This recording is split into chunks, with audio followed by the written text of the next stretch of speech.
Hello, my name is Marcus. I'm the compiler of a collection of therapy quotes entitled 1001 Windmills of the Mind, a collection of advanced self-help quotes taken from what's often called the psychodynamic or the psychoanalytic perspective, which long ago, as I understand it, was referred to by some as philosophical medicine or narrative medicine, helping one to know thyself.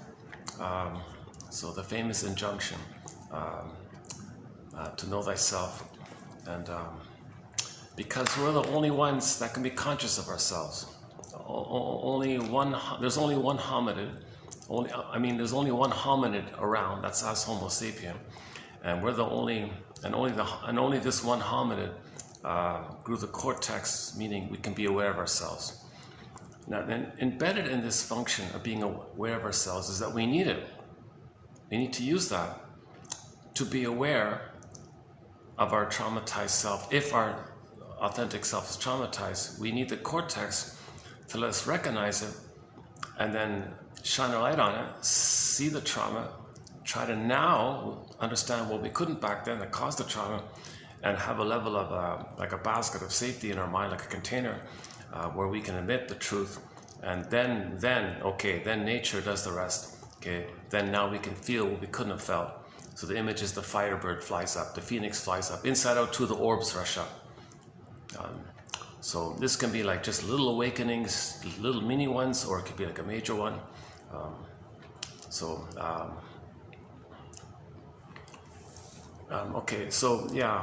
The most recent, the last video wasn't bad, one of my better ones I thought, and I want to maybe just pick up a slight follow-up on the last video. In the last video, I was doing a preview of an upcoming 3-video special run that we'll be doing, maybe 10 videos down, let's say, on the work of Miss Anne Teachworth. According to the web searches, it says she did 3 books. Unfortunately, only the first one's available. The latter 2, I don't know what happened. I can't find them. There's no copies of them, no information about their existence or how to get it. If it was just a limited run, I don't know what's going on. I mean, I'd love to get those other books, in particular the last one, the one she wrote before she passed away, where she updated the first book. Anyways, we have the first book. It's a gem. It's really good. It's called Why We Choose the Mates We Choose. It sounds like a typical fluffy self-help book you might find in the bookstore in the self-help section. Just some, little, I wish my parents, a lot of self-help books are kind of trite, vague, erroneous, written by young people, maybe just a little bit complaining or something. It should have been like this, should have been like this, you should do this, a little bit like that. It's not too helpful. It's not analytic, so we forget about that kind of thing. Now, once in a while, once in a blue moon, a self-help book is written by a self-help author who is psychoanalytically minded. It's rare, but once in a while it does happen. And on those rare occasions, we find these self-help books written by someone who's psychoanalytically minded. We'll pluck out the best quotes, put it in our collection. So that's so that's an example I'm talking about. The Miss Teachworth's book, Why We Choose the Mates We Choose. Recently, about 2 weeks ago, we did a 14-video special run on 2 self-help books written by Alan Golem, Narcissists, Adult Children of Narcissistic Parents, i.e. Trapped in the Mirror. The main book is called Trapped in the Mirror. Baby's one with the mother, didn't get it, so his mother's him. He's stuck with that phenomenon. So we did, and her sequel, her very good sequel called Unloved Again. So likewise, this Miss Alan Golem wrote 2 self-help books, one in the 90s and one before she passed away, 2015, Unloved Again, self-published one. Those were both a little bit analytically minded, so we did 14 videos, 2901 to 14, about the constructs, frozen child, freezing parent constructs. And then so that's like internal template idea. So analytic perspective just simply means that the past sets a template or a standard kind of thing, and then we see and distort the present through the lens of yesterday. And if that lens of yesterday is problematic, it's unresolved with the mother, it's painful with the mother, we didn't get enough love, we're stuck there, we're frozen there, our energy's there, it's recorded, and part of the brain doesn't know time, all the energy is in there, doesn't know time. So because of the pain of that template, we want to get out of that template. So the theory is repetition compulsion. Let's recreate it and hope for a better past. Doesn't make sense, but that's what we're doing. We want to get out of the pain. So the system says, well, cry again for love, and mother said no. It doesn't make sense because people in the present aren't your mother. You're not the baby back then, but you're kind of doing it like that. If the pain is very severe, the baby flips it, called identification with the aggressor, the Faustian deal, the Faustian pact, the Faustian bargain, where they don't cry for love anymore. They find others, or they see others as them crying for love, and they treat them the way they were treated. Okay? So others will stand in for their innocence, which they'll shame and say no to, and then insult to injury. At the same time, on another level, hocus pocus, auto-hypnosis. The one they're shaming, they think is their mother hurting them. Now they're angry at the one they just shamed. Doesn't make sense like this.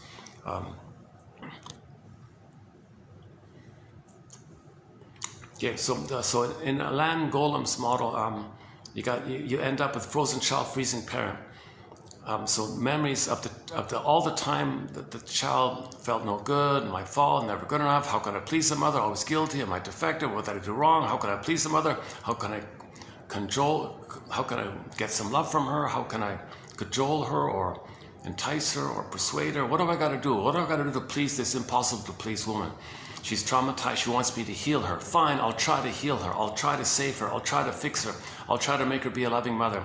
I'll try my best so the baby's. He can never do it, so always feels guilty and dead. He's wrong. Couldn't save the mother. Guilty. No good. What's wrong with it? He's got to save the mother. His job, his responsibility. Save the mother. So he's got this, the frozen child construct. So if that's later on takes over a person, so to speak, they have that kind of attitude. They're no good. Something's wrong with them. Got to please others, fix others. So they're caretakers and pleasers, and never good enough. They always feel guilty. Others are good. They're no good. They're kind of still in that mode. Now people tend to have this phenomena in them if the trauma is post 18 months, generally speaking, ballpark. If the trauma is more severe for the baby and he's traumatized before 18 months, he can't play that anymore. He can't try anymore. He gives up. He says, fine, I'll make the Faustian deal. I'll be the shaming mother. I'll shame myself. I'll have mother's power. I'll shame myself instead of letting mother shame me. I'll feel some agency, some perverse pleasure. I'm shaming myself because I'm doing something. I'm active or something. That's the Faustian bargain. You get mother's power, but you sell your soul. So mother shamed you. To get mother's power, you have her power. You shame yourself. This is a real perverse, disturbed thing. What kind of bargain is that? That's why it's called a Faustian bargain. So what the child does, he's got to make himself unaware that he's doing this. He's doing this, but the pain is too intense. So he's got to do something defensive. Enter externalization, blaming, scapegoating. Okay? So he'll find a proxy to stand in for him, think the other is him. If he's shaming the other on the outside, thinking the other is him, it distracts him that he's shaming himself. So he's shaming himself, but with a sleight of mind, he projects himself onto the other, thinks the other's him. So if he thinks the other's him, and his job is to shame himself, but he thinks he's over there, he shames that one over there, it distracts him that he's shaming himself. So he's loyal to the mother, he's got mother's power, he's one with the mother, and he feels addicted. He feels this perverse schadenfreude pleasure of shaming others to distract him of how he's shaming himself. So he sings a song, I need somebody to shame and hate so I don't feel that I'm doing it to myself. That's a scapegoating phenomena, externalization phenomena, emotional triangle phenomena, blaming phenomena, whatever you want to call it. It's called externalized living. Karen Horney calls it externalized living due to a paucity of inner experiences. Okay, so when in the trauma before 18 months, okay, the beingness is violated so much. So the beingness can be like Snow White in a coffin, Rapunzel in the tower, maiden turns to a swan, flies away. Golden ball's missing, Miss Core gets pulled down. Think about that when Miss Core gets pulled down. Yeah. Anyways, the byproduct is he doesn't feel his beingness, he doesn't feel his home within, he doesn't feel a sense of self, his ontological self. I feel, therefore I am the self. And with the self, you have various capacities for joy and spontaneity and tenderness, affection, being an adult, being an elder, enjoying the present, expressing your uniqueness, which is the bluebird of happiness. It's the midnight blue. Lou Graham calls it this beingness quality. If that's all missing, if that's missing kind of thing, where your beingness should be, and that's missing, there's what they call a chasm in the psyche. So you look at Inside Out 2, the Disney film Inside Out 2. The film of the year for 2024 was Inside Out 2. You'll see a scene called the sarcasm chasm in the earth. And you saw these guys being very sarcastic, and this whole chasm like that. There's no beingness there. So with the chasm, he can't be in there because it's an empty, black, bottomless void kind of thing. He can't feel that terrorizing pain of losing his identity like that. So due to mercy, the brain sends him endorphins. So that puts him in a swoon. So he can go in the swoon, he can kind of go around the chasm, maybe over the chasm, maybe sideways somehow, but he can't like step in it kind of thing. So he's going to be in a trance. Okay, that's the mercy of losing the beingness. So he'll be sort of in a trance. Now, losing the beingness means the person's life energy is going to be devoted to the trauma with the mother back in a survival place. So now he's back in the limbic system, and there's no time, and it's all about survival, hence jungle slogans, my greedy, your greed, okay, either or thinking. And so he'll be greedy, envious, all related to survival and adversarial thinking, oppositional thinking, either or thinking. When the baby's traumatized by the mother, he can't have his beingness. His beingness freezes up, turns to stone. For echo, so personification of the beingness could be echo. Echo turns to a statue, turns to stone. Faithful John turns to a stone. Okay, it could be ice, frozen, like a velveteen rabbit, stuffed rabbit. It can, in the primary imitation, things can morph and shapeshift. The so-called cursing phenomena. So if it turns to, you can't really be yourself, so it morphs to some prior state, like an animal or something. So the feminine, the beingness can be a dog and it runs away, or it can be a bird that flies away. It doesn't matter how they do it. It's just code for we can't really be ourselves, so we're kind of like in a kind of a survival kind of place where we can't be ourselves. Von Franz, Louise von Franz describes it as, so in a fairy tale, if a character turns into an animal, that means they're not really going to live according to their natural state. They're going to be overwhelmed by a one-sided instinctual survival drive, which upsets their natural balance, she says. So you're just focused on survival, so you're not really being yourself, so you morph into a jungle character, like an animal, jungle survival like that. One second. Okay, our second quote in today's batch, we'll get to it. She talks about it. Today we'll be doing a little bit from, she's a difficult author. I have a hard time with her writing. She's really kind of very imaginative and a little bit schizoid and full of fantasy, and she has these flights of thought, and she's all over the place. You can barely, I have a hard time following her, so I kind of cycle around bit by bit. So we'll do 3 quotes of hers in this batch here. One about the golden donkey story, and the one about how the water is a symbol of the unconscious in myths and fairy tales. So if you go in the water, for example, that's like going in the unconscious. Now if you bring up a fish into the air, that's like bringing up some unknown contents about yourself, bringing it up to the air, to the consciousness, and you might eat the fish, integrate, reclaim, and reassimilate what belongs to you, eating the fish. So we're metaphorical fisher people. Okay, you bring up contents from the ocean, that's the water. So the fish are the contents. That's something about you, something about yourself that you don't know. You don't know that you're traumatized. Now you know that you're traumatized, but you accept it, and that's bringing up the fish, eat it like that. So this kind of area. Oh, there's a, oh, okay, and another one coming up. Okay,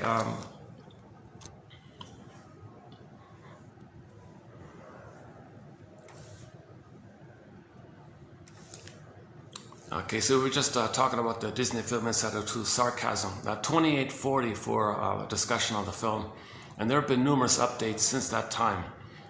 So that's like a 3-hour video to discuss that film.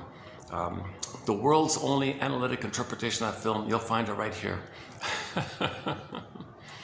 There's a lot of onlys here. The only place where you'll find the best quotes from Edmund Burglar, right here.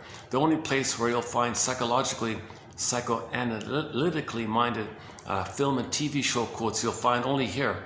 Like Route 66, $25.99, you'll get an example. And there's a whole lot of shows that we... Whenever a TV show or a film where the scriptwriter snuck in a little analytic idea, we'll pluck it out and put it in our collection, kind of thing.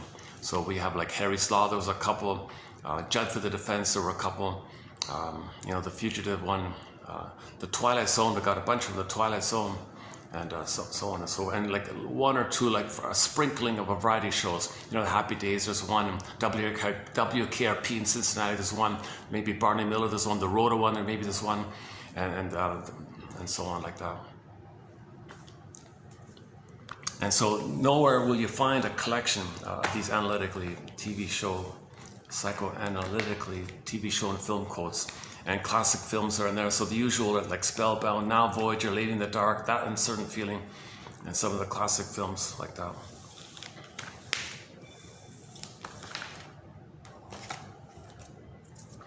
Okay, so hang on a second.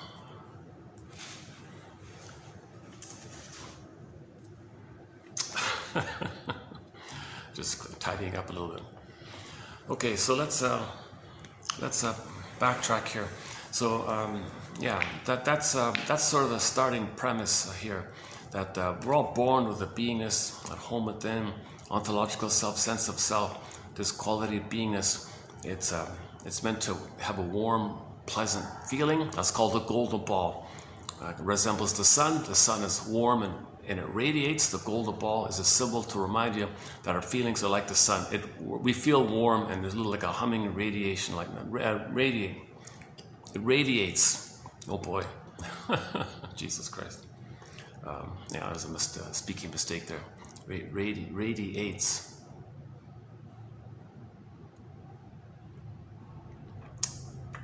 I think we have one quote about the ultrasound. Somebody said the ultrasound, that's not healthy for the baby. It's a kind of it's like the baby's in a microwave or something like that. So we don't have too much on that area, but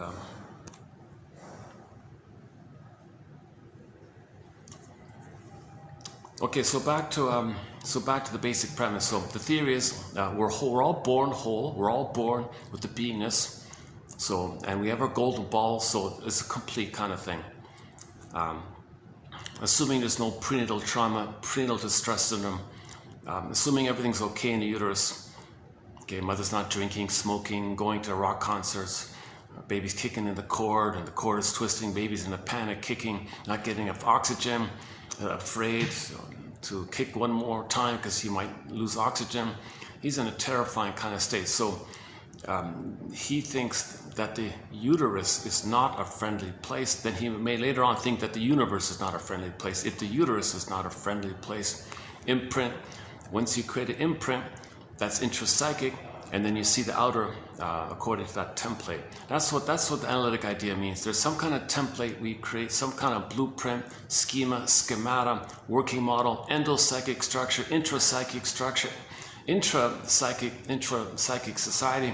I don't use subpersonality. I don't go with that stuff. That's very misleading, very unhelpful. I think that does way more damage than help. That idea. I never, just to say that I don't mention it. Other than that, I don't want to mention it. But anyways, it's like some kind of construct, some kind of bunch of memories clustered around certain themes. And these, so some people call them complexes. Okay, that's not so bad, but constructs, I feel okay with constructs. So Miss Alan uses constructs, so let's stick with that for that time being. So the child has memories of being shamed, okay? Memories where he tried to save the mother, but he was shamed and he thought he was no good. That's the frozen child construct. Now he was stunned, so deer in the headlights, he's frozen in that kind of trance, like a little bit like a trance like that. Like he's in a timeless trance, like a no good, a deer in the headlights trance, frozen child place. So he's still himself, he's still innocent, but he's the victim like that. Now he's got memories of the mother gaslighting him, double binding him, shaming him. Come on, baby, you got to take care of me. Come on, baby, you got to save me, baby. Baby, you remind me of my mother. I'm going to attack you because you're my mother. Baby's stunned like this, but he's got the memory of the mother doing all this. So why would a mother think the baby, why would a mother attack her baby thinking the baby is her mother, the grandmother? Well, if the mother herself experienced so much pain with her mother, it's unresolved, it's unfinished, she's just flooded with that kind of pain, and she does a thing called projection, displacement, okay, transference. She's gonna a little bit paranoid like that. If she's so afraid of her mother, she sees it everywhere, kind of thing. Baby comes on the scene, there's a little problem between the two. Mother just flies, the frustrating mother, onto the baby, fighting with the baby, thinking the baby's her mother, because she's got a struggle with the mother. Baby saying, hold the phone, mother, stop the presses, hold it. Hit the pause button. Mother, I'm not your mother back then. The mother's in so much pain. She can't really see the present really for what it is in the present. She really just sees the past because she's just flooded with the survival pain of the past. She got to get out of that survival pain with the past. She can't relax and love in the present. So because of the pain she's feeling, all time is that time. The present's still the past. Her present is called her presenting past, or she transfers the past to the present and sees the present as a continuation of the past. Although yes, ego split, yes, materially, she can function in the external world by recognizing the material quality. Yes, the baby's her baby, she's her mother, she knows what time it is, she knows what year it is, but emotionally, inwardly, about her beingness, she's still with that battle. So the baby says, mother, you see, you look reasonable, you look normal, but you're acting very abnormal here. Sorry, baby, this reasonable appearance that you see, that's my cloak and camouflage and my excuses and lies to hide the underlying issue. So what is this underlying issue, mother? Well, baby, I'm sorry, but my mother hurt me. I'm angry at her, and I gotta get her love, kind of thing. So I'm angry at her. I'm trying to control her and change her, possess her, dominate her, so she can be a loving mother like that. I'm desperate. I don't know what to do here. I don't know how to heal this woman, and she's hurting me, and I'm angry at her. I can't develop a life if I don't have a loving mother. So I first need to have a loving mother. I didn't get a loving mother. But I have the hope to have one. I have a hope to have a loving mother. So now here you appear on the scene, and I'm gonna do two things. I'm gonna continue my battle. I'm gonna see her as you as her. Okay, I'm gonna distort the reality of you emotionally and see her as you, see you as her. So I'm gonna continue my struggle with her. So I want to control you, baby. I'm gonna dominate you, thinking you're the breast that should serve me.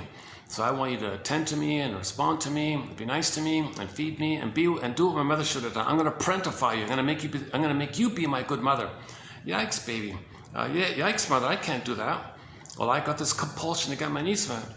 Well, come on. How you can see the reality. I'm not your mother back then. I know it's psychotic, but I don't know that I'm psychotic because I believe the excuses and the cloaks and the rationalizations and the beliefs. Society says mother knows best. I just make excuses. Well, I don't want to spoil the child. I spare the right. I make excuses to make me unaware of the real issue. And my pain gives me these excuses to make me unaware of the pain and to hide the real issue. So I can appear reasonable to fool myself and not make me aware that I'm being unreasonable and persuade everyone else that I'm not being unreasonable. I still have this covert agenda to get mother's love. And there's no time in that part of the brain. So all time is that time. And what's the other thing you're going to do to me, mother? Well, I'm also going to repeat directly what happened to me.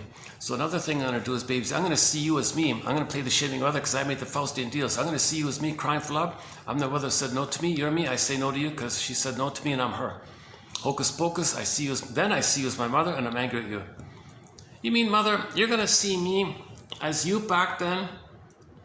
And you're going to play my grandmother, and my grandmother shamed you, and you become her, and you're going to fill me into the role of you, and you're mother, and you're going to replay what happened to you. So since I'm you and you're your mother, you're going to replay what happened to you. So your mother shamed you, I'm you, you're her, and then as her, you're going to shame me because I'm you, and you're going to do all that. You're going to think that I'm you. Are you kidding? Sorry, baby. I gotta repeat what happened to me, but I can't play myself.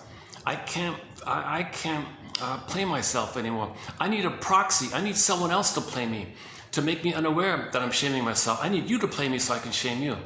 See, I cried for love. Mother said no. So you're going to cry for love on my behalf. I don't care about you crying for love for your needs. I'm not there yet. Forget it.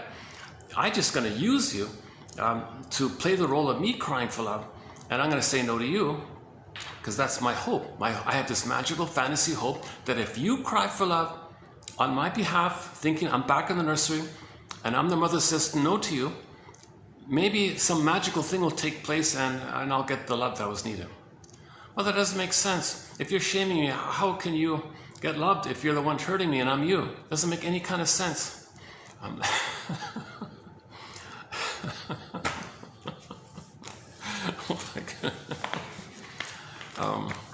So this is called identification with the aggressor. Sandra Ferenczi talks about identification with the aggressor, also known as the famous Faustian deal. So repetition compulsion. The mother's traumatized. When there's trauma, we repeat with the hope to get a better past, a better outcome, to get mother's love, to somehow get the proper outcome. We were looking for the proper outcome, and there's no time. It's a conflict because the pain is there, but we have the need. But we remember the pain, but we still have the need. Yikes. So we find some coded way to cry for love and get rejected again, because no one past that critical time can give you the needs that you needed back then in the nursery with your mother. But so you don't care about the present, you just gotta fulfill the compulsion to get mother's love. So this mother she identified with the aggressor. So she's the one who says no to herself. So she's gonna cry for love via the proxy crying for love for her, and then she says no to herself, as seen in the proxy character. Now the truth is, flip-flop, she is angry at the mother, but how can she be angry at her mother if she is the mother? That's what the proxy is for. Baby, you play my mother, I play me, I continue my anger at you. So mother, let me get this straight. You got these 3 delusional fantasies. You think by repeating some new version in the present of what happened to you, that's something that the past is going to change. That's my hope. I hope for a better outcome for the past. So you're gonna, and number 2, you're gonna cast me in the role of you, and you're the mother. You're your mother, and I'm you, and you're gonna shame me. And then number 3, you think I'm your mother who hurt you, and you're gonna play yourself angry at me. That's right. I have a theory, baby. What's that, mother? If I shame you, it's kind of like I'm telling the world what my mother did to me. I want to show her up. I want to expose her. I'm in protest mode.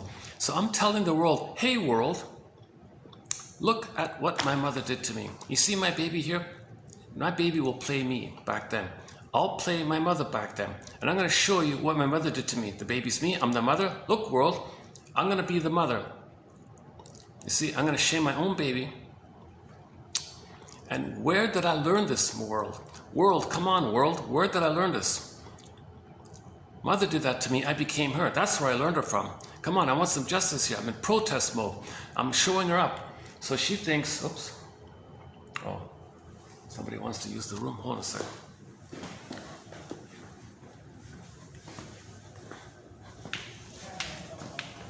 Hi, do you need to use the room? It's okay. Oh, okay.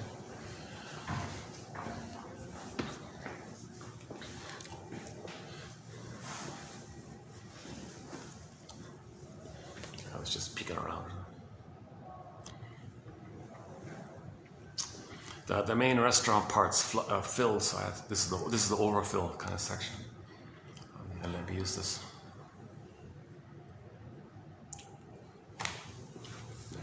So let's go back to this painful effort by the baby to understand what's going on here. And the mother explains, yeah, baby, I have the hope that if I protest and show the world and expose to the world what my mother did to me by imitating her, I don't have words, you see, baby. It's procedurally known. It's implicitly known. It's called somatic memory. The body remembers. The body keeps the score. Every body tells a story. I know it in the body. That's called the unconscious self, the secret self, the unknown self, the repressed self. It's in the body like that. So it's going to be acted out because I don't have words. So mother, why don't you do this? Before you replay what happened to you, why don't you regard, before you do it, why don't you regard, catch yourself before you shame me. In the moment you think you're going to shame me, why don't you stop and say, wait a minute, am I about to shame my own baby? I'm not going to do it, but I have the thought of doing it. Does that mean I'm trying to know myself that my mother shamed me and I became her? Am I just repeating what happened to me? So I can prevent this transmission of trauma if I can catch myself and make the inference that if I'm tempted to shame my own baby, maybe that's an inference from me to me, from my body to my conscious, from my soul to my spirit, from my body to from me to me, my unconscious self to me, that my unconscious self is speaking to my conscious self. Hey, conscious you, your mother shamed you. See? And so you don't need to shame your baby. Just know that you thought about it to know that your mother shamed you. You can catch yourself like that. Yeah, mother, do that. Please catch yourself before you do it. You don't need to repeat it. So that's the big theory. The mother doesn't remember what happened, so she's going to reenact it in an attempt to remember. So that's the fourth thing that she's doing. She's going to repeat in her efforts to remember. She wants to know. So we repeat in an attempt to get her story. We're trying to remember. The famous essay, memory, repeating, suffering through, working through. We don't remember the trauma, so we recreate it, repeat it again and again until we make the inference and try to remember. When we remember, have the feeling, now know what you couldn't, feel what you couldn't, at least to some degree, to some enough level of degree, I guess that gives you enough ego, willpower or something, where you don't need to repeat anymore. Something like that.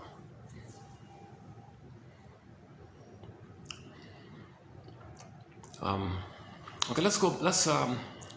I won't finish. There's a whole body material forward on this point, but let me just go back to Miss Elaine Golem's book. So she says she kind of keeps things simple. Just think about in your mind. There's you as a baby. The part of you when you thought you could save the mother, but you felt no good. You know, because babies think when they're in pain, they think they're being punished. Babies think they should save the mother. They can't, so they feel guilty. They have these kind of beliefs about themselves in an attempt to get along with the mother. So they weren't born like that. They created these beliefs when the mother hurt them. So they feel guilty, no good, never. You can see it with the character anxiety in the film Inside Out too. I'm never good enough. I'm never good enough. Always, everything I do is wrong. What do I got to do? So she was always calculating, how do I figure it out? She was drinking 20 energy drinks, buzzing around in a whirlwind, having all these imagination scenarios. How do I save the mother? Do I try this? Should I try this? Can I do this? What do I got to do? What do I got to do? How do I please this mother? How do I save this mother? So she's manically trying to figure out how to save the mother. So she always fit. No baby can. That's why she's never good enough. She thinks like that.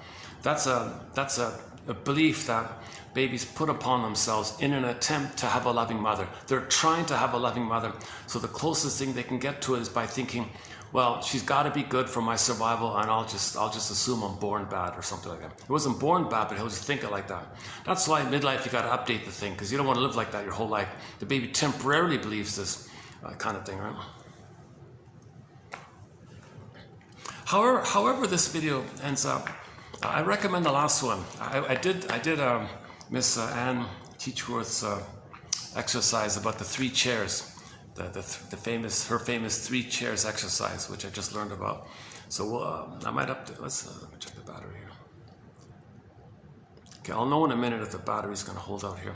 My internal storage, I think now I can get 3 hours maximum. So for the time being, my videos are going to be under 3 hours, or maybe 2.5, kind of thing. I'm using an old phone. Nothing's working. Many things aren't working anymore. Used to be I could make a 6-hour video. It would automatically go to the memory chip. Now it says no, you can only do it directly to your internal storage. And if it's under 2.5 hours, you can move it over to your memory chip, and you can get back your basic 2.5 hours. All these things are changing. Yeah, let's just quickly finish Miss Elaine Golem's theory, frozen child, freezing parent. Okay, so in the mind, we have a cluster of memories about we as a child being victimized and we're no good. Memory of the mother gaslighting us, shaming us, double binding us, criticizing us. The mother maybe wants to traumatize the baby, so she can arrange it so that the baby will always be dependent on her, and by that the mother feels that the child will always respond to her, make her the center, make her the most important, because the mother is looking for supply, narcissistic supply. She wants to be the center, make it all about her. She feels entitled to get fed, so she wants the baby to feed her, so to speak. Okay, so the mother traumatized the baby to that end. So that's the freezing parent construct. Okay, you can call it the persecutory mother, the abusive mother construct. She just calls it the freezing mother because the frozen child, so it kind of fits like that. inner critic, or actually, we did have a list of persecutory mother, torturing mother. We had a sadistic mother. We had a list of other Shrink's terms for that. Let's just stick with freezing parent. Okay, now the thing is, you observe in your daily life. Well, first of all, the beingness is missing, so your adult mind is flooded. You don't have the ark. So Robert Bly uses the ark. He borrows the ark one, Noah's Ark. The boat floats on the water. Well, if your beingness is missing, your conscious ego to your beingness is flooded, missing. So you're flooded because you're all unconscious. Now, what's in the unconscious? Frozen child, freezing parent. So identify what unconscious is driving you. Frozen child, freezing parent. Okay, so you want to identify these two constructs. So if you find yourself in daily life as the sardonic humor, black humor, put down humor, shaming humor, because others are you and you're shaming them. You see, you need somebody to shame so you don't feel that you're shaming yourself. So that's the critical parent one. You make the Faustian deal, that's the critical one, the freezing parent one. So you kind of observe that if you're being negative like that, dark humor like that, you look at your humor, you look at your entitlement attitudes, and you look at your philosophies of jungle slogans and greed slogans and envy slogans, and these are all cloaked over with excuses. You look for neurotic pride, hubris pride. You don't notice any warmth for others. You don't notice any empathy for others. You don't notice any ability to make amends or apologize. You don't feel any of that kind of stuff. You just feel this entitled jungle slogan, I gotta survive. So you're just thinking like that you're cursed. You can't live your human, quote unquote, human side of being human. You're just in survival mode where the baby's fighting with the mother. Mother, feed me properly, hold me properly, see me properly. Why are you not understanding me? I'm crying. Why are you blaming me for crying? You're blaming me for crying? I'm crying because you're not meeting my basic needs and I'm upset. And now you're shaming me for crying? You gotta be kidding me. So this is the freezing parent, aggressive parent like that.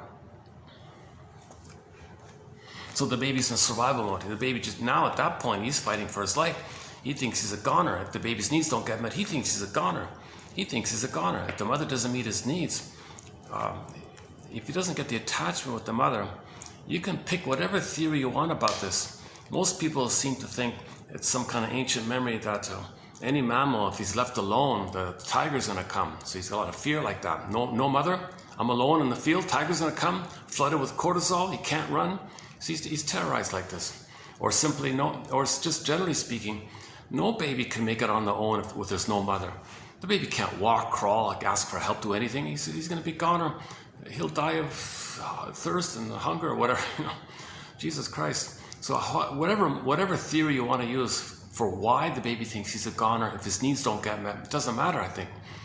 We can all intuitively agree that the baby's terrorized if he doesn't get his needs met. If he doesn't feel safe, if he thinks his mother's a sea monster, if he thinks his mother's a cyclops, a boar queen, a witch, okay, an alien, a monster, a gobbling creature, a voracious monster, okay, who wants to gobble him up, or even a witch that wants to eat him, or something like that. Jesus Christ, Hansel and Gretel, right? He obviously, that's persecutory anxiety and all that. So he's in a question of survival like that. He's only sort of, he's just too focused there because it's unresolved like that. He didn't get enough love to go through any kind of developmental process where he can have his beingness. And when a person has their beingness, they have the various capacities of having their beingness. Okay, to trust and love and play and creativity and family and joy and spontaneity and being an adult and being generative and being an elder and being wise and learning and curiosity and joy. He does all that kind of quote-unquote human side of being human, about living and thriving and loving. That's all missing. He's just battling with this monster in his mind. Now, we're not saying the mother's a monster. We're saying that the baby projects, creates an image of how he feels with the mother. And that's he thinks is the mother, because he and the mother are one. So if the baby feels enraged and he's in the oral phase, incorporating in phase, interjection phase, identification, taking in phase, not just milk, but he's got to record in the experiences and have some imprint about the mother. He's kind of like quote unquote oral phase. So if he's in the oral phase and he's enraged, okay, then the mother's in the oral phase and she's enraged and she's much bigger, ends up with the monster and thinks that's the mother because he's like that. The mother's a bigger version of him, so he thinks that's his mother. That's just the theory about the fantasies like that. In the primary imitation, Alice in Wonderland imitation, it's all fantastical like that. Okay, so So that's maybe one way to consider the idea of why the baby thinks that it's all about survival, that the world is not a friendly place if the mother's hurting him, because he just transfers that, he disperses that everywhere. He sees the world by the template, prototype of the world, the breast mother. The breast mother is the world for the baby. It's the world for the baby. His experience, very emotional, very tender, very vulnerable, very trusting, leaves deep, deep neural grooves, deep imprints, seared in imprints in his brain, neural circuits deep in the brain. And that's what the world's like. So he's like brainwashed deeply like that. And then he thinks the whole world's like that. So that's the curse, that's the problem. So if he's traumatized with the mother, he'll go through life with jungle slogans. He'll think, well, if I'm not going to be greedy, my mother's going to eat me. Eat my greed or your greed. Okay, he wants supply. If something's useful, he's entitled, it's his.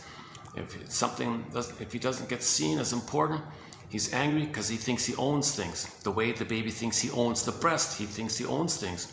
And if things don't admire him, that's narcissistic injury, narcissistic rage. He wants to control things. Now, if he can't, he'll say, well, who cares anyway? Didn't eat him anyways. Sour grapes. Okay, denial, contempt, sour grapes. Didn't eat him anyways.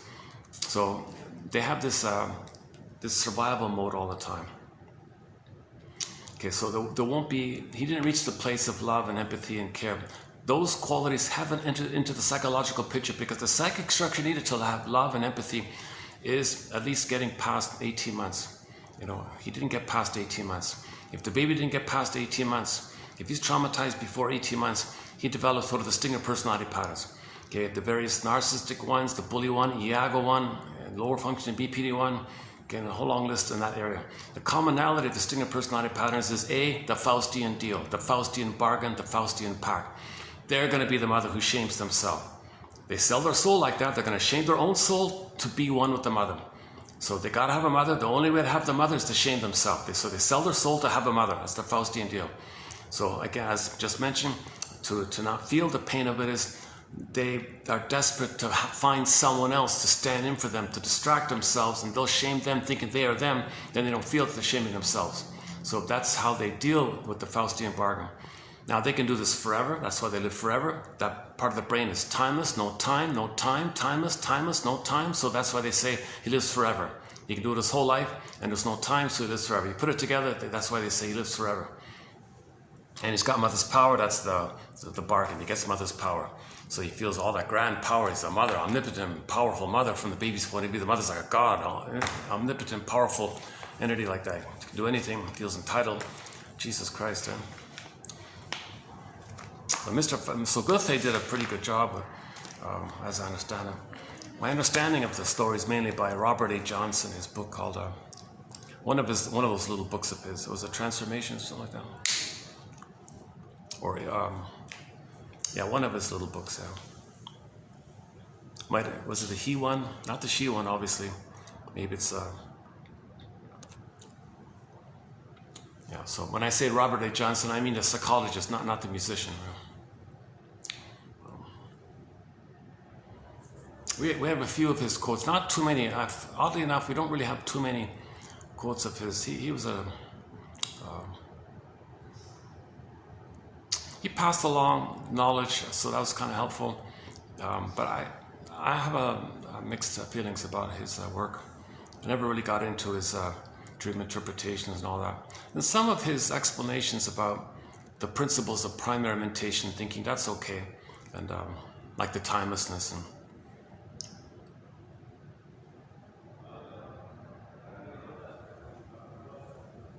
But Robert Bly does a way better job. Robert Bly does it in a more clear, user-friendly way. I think he's more clear about it, Robert Bly. And Merriam Woodman and Alan Chinin to a degree. And a little bit by the Ulanovs and Von Franz, of course. Von Franz is sort of the queen of dream interpretation. She's... So Marie-Louise von Franz is sort of Mr. Jung's #1 student kind of thing.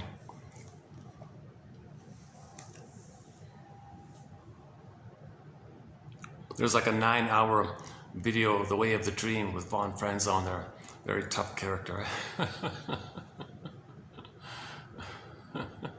She has that very thick German accent, Swiss German accent or something. Very interesting character, very hypnotic character when she speaks. And very smart, and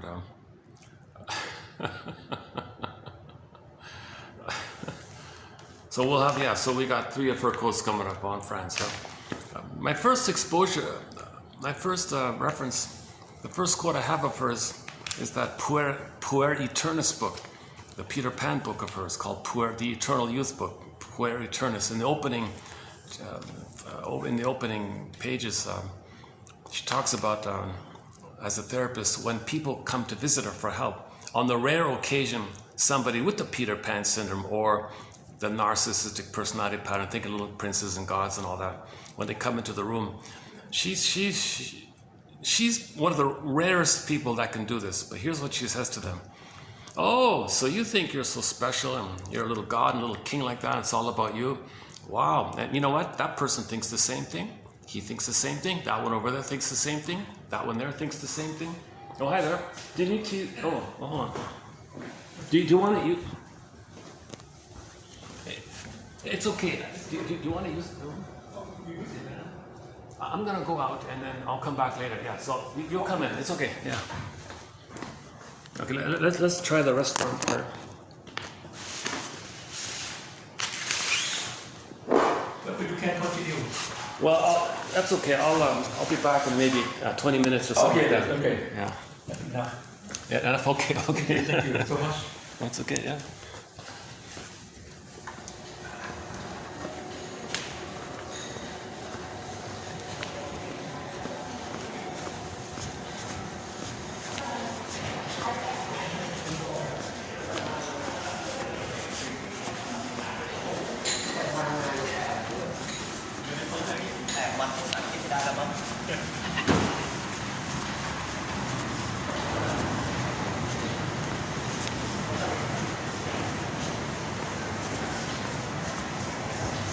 Hi.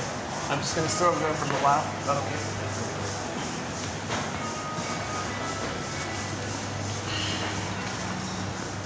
Oh, good. They left. When I started, there was people here.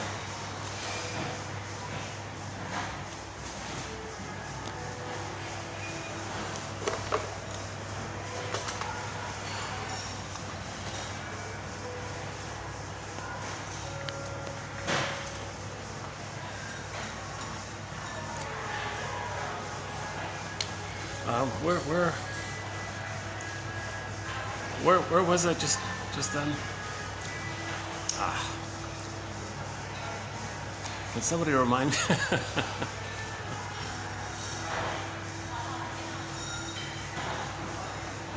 I was in the middle of a little thing there. I forgot what it was. So we were talking about, von France, yeah, the Peter Pan syndrome, the eternal youth, the boy that doesn't want to grow up, the eternal youth. I don't want to grow up, I don't want to mature, I don't want to be an adult, I don't want to grieve, I don't want to admit my mother didn't love me. I am her, and I'm escaping her because I am her, so I'm escaping, but I am her, I can't grow up, I'm running away from her, but I am her, and I'm running away from her, so I got to keep running away from her. The problem is, she's always there wherever I go, she's there, I got to keep running. So this is the mother one version of the mother complex, or one version of narcissism. Narcissism has so many versions. One of them is the Peter Pan syndrome, right? So the mother engulfed the poor boy, he became her, he wants to escape from her, but it's in his mind, so wherever he goes, she follows him. Everywhere he goes, she's there. Oh my God. Now he's loyal to her. He doesn't have the ability to love anyone. Okay. Now originally he was allured by the mother but rejected. So he might be promiscuous or something, so he might find people to allure. So there's the Don Juan part of it, the Don Juan syndrome, Don Quixote, Casanova, womanizer, like that. So he'll allure, reject, and run away. Allure, reject, run away, because he's repeating what happened to him. He was allured by the mother, but she rejected him. So he identified with her. He made the Faustian pact. So whatever version we're dealing with in the narcissistic pattern, one branch of it is the Peter Pan syndrome. He won't grow up. He won't mourn the loss. of having a loving mother. He needs to mourn the loving mother that should have been there, but he didn't do it yet. He's an emotional fugitive from the love that he seeks. So he has a hard time growing up because he's got to mourn in order to do so.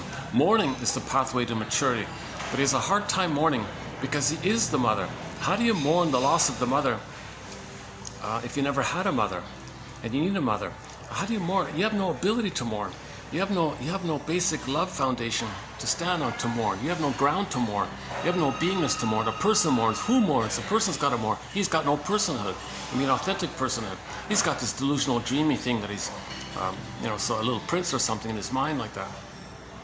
So von Franz would say to these guys, oh yeah, you think you're a little special, entitled. God, it's all about you. You're the king. You're the prince.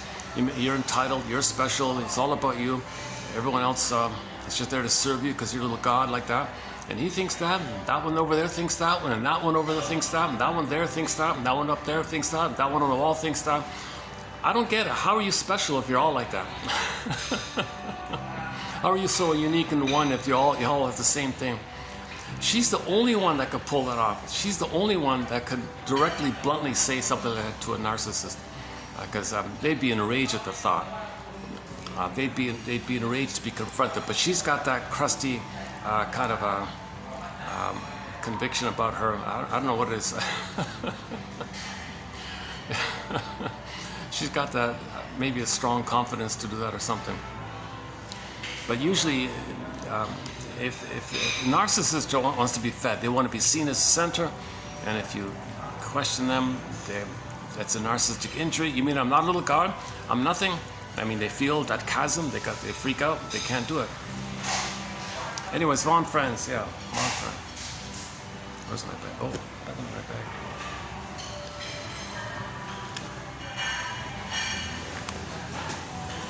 Oh, there it is. Oh, there it is. Hold on a second.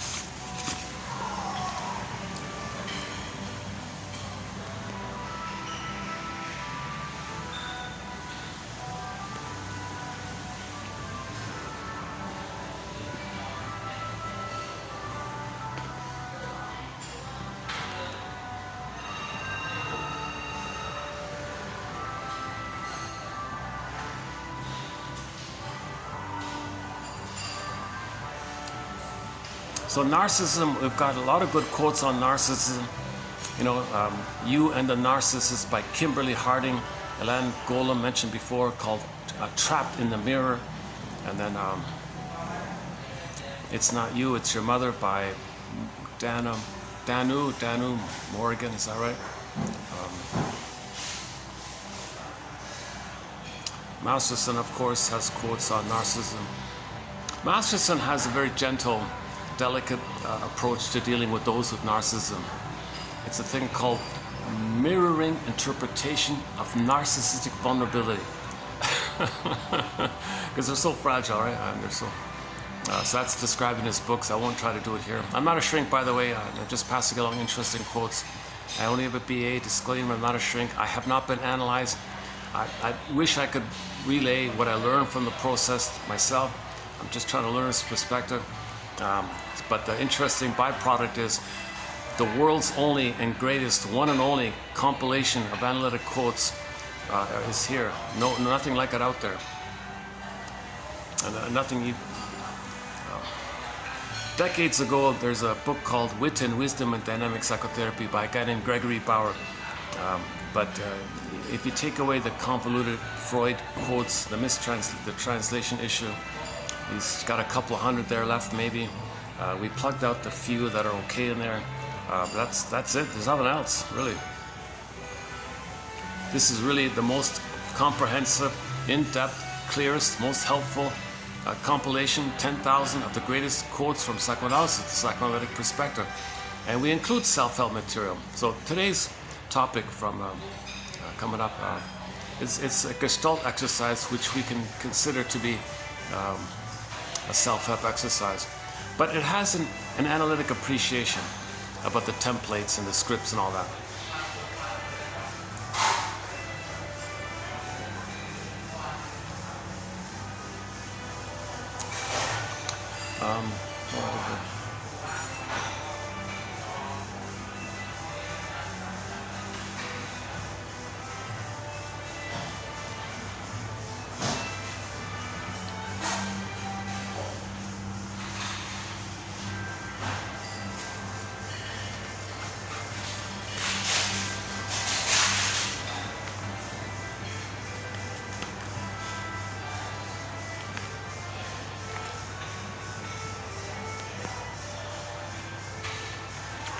So let's finish up the land golem's point from 2901 to 14. So the highlight of it is, I think, is those two constructs. Okay, freezing parent, frozen child construct. Now the adult mind, the arc, the ego, the conscious mind for your beingness is not there because the beingness is missing. So you don't have an awareness of your beingness if your beingness is missing. You might have a faint awareness that your beingness is missing. Well, build on that. Like that's you got to start somewhere, kind of thing. Like identify that your being is missing. Beingness is missing. One way to identify your beingness is missing is to consider the image in the Maiden King fairy tale about the pin in the collar. So when the baby's traumatized, okay, he can't feel. So the pin goes in the collar, he feels kind of numb underneath. Okay, the jargon is flat affect. So he doesn't really feel alive, doesn't really feel fully real, fully alive like that. So it kind of goes flat like that, the pin in the collar. And then in midlife, you might recognize, gee, I don't know, something's missing. My beingness is missing. My home within feeling is missing. And the beingness is responsible for joy and mourning and affection and tenderness. Okay, and the fountain of love, making I statements, making free association, creativity, spontaneity like that. Just knowing your uniqueness, which you express, that leads to the blue jay or the bluebird of happiness flying from within. Joy runs the console. You have the ability for gratitude. Sadness is at the console, so you have the ability to mourn. You can admit a loss. All of the joy for which you pray is 100 tears away. You can mourn because there's a person who mourns. You need a person to mourn. Who mourns? A person's got to mourn. You got to have your personhood, meaning your ontological self, your real self, to mourn. You don't have your beingness, you can't mourn. If you don't mourn, okay, that's pain. That's a lot of pain like that. That leads to complicated grief, aggravated grief, the deal raiment. So Peter Pan can't mourn, right? The puella, the puer, they can't mourn. So that's why they're flying around all the time. As a defense against mourning, they're manically flying around. They're manically flying around. That's one way to deal with the inability to mourn. Just keep flying around all the time. They won't grow up. Just fly around. Just change things all the time. New, hedonistic. New, give me new all the time. Dopamine, new, just give me dopamine chases, rejection, dopamine chase, rejection, dopamine chase, rejection. You're just constantly looking for the next little dopamine hit or something. Hedonistic kind of thing, or whatever. So you might be promiscuous or adventurous and not care. Just got to give you something new, give me something new. It's just something like that. So that's Peter Pan as well, right? So the complicated can lead to pathological nostalgia, melancholia. Melancholia means you can't admit the loss of your mother if you are her. How does that work? You can't do it. That's the melancholia. So as a defense against around all this pain, about the inability to mourn, that's a lot of psychic pain, emotional pain. So you do, Karen Horney calls that a paucity of inner experiences. Your beingness is missing. There's a paucity or poverty of inner experiences. That's a pain. To make yourself unaware of the pain, you do an exaggerated, externalized way of living where everything's outer focus. So if others are you, you shame them, that's outer focus. Or you look for cookies to be mother's sweetness, that's outer focus. You look for wine to be mother's sweetness, stimulating spirit, that's missing. So you do outer focused things. You look for mother, you imitate her, you show her up. It's all outer. It's all in relation to that unresolved issue with the mother, this unfinished business with the mother. So everything's outer like that. So you're not in a beingness place. So so Peter Pan is kind of like that, right? Or any kind of a escapist kind of character, or any kind of manic behavior, or hyper workaholic type A kind of thing, or something like that. It's just running in the Route 66. There was one in there where the lady had a loss and she couldn't admit the loss, so she hopped on a moped, a motorbike. She was buzzing down the highway like that, and she said she had to go faster and faster because she thought that behind her there was another bike following her, and on that bike was her own grief trying to catch up with her. So she had to go faster and faster to not let her feelings catch up with her. She had to go faster and faster because the feelings were trying to catch up with her. So she had to go faster and faster. That's the manic thing. She was going to fly or something. So she was being like a puella, Peter Pan. A female puer is puella. So she was like a puella like that. And then later she reported to somebody, this is very expensive doing this. It's very costly to do this kind of thing.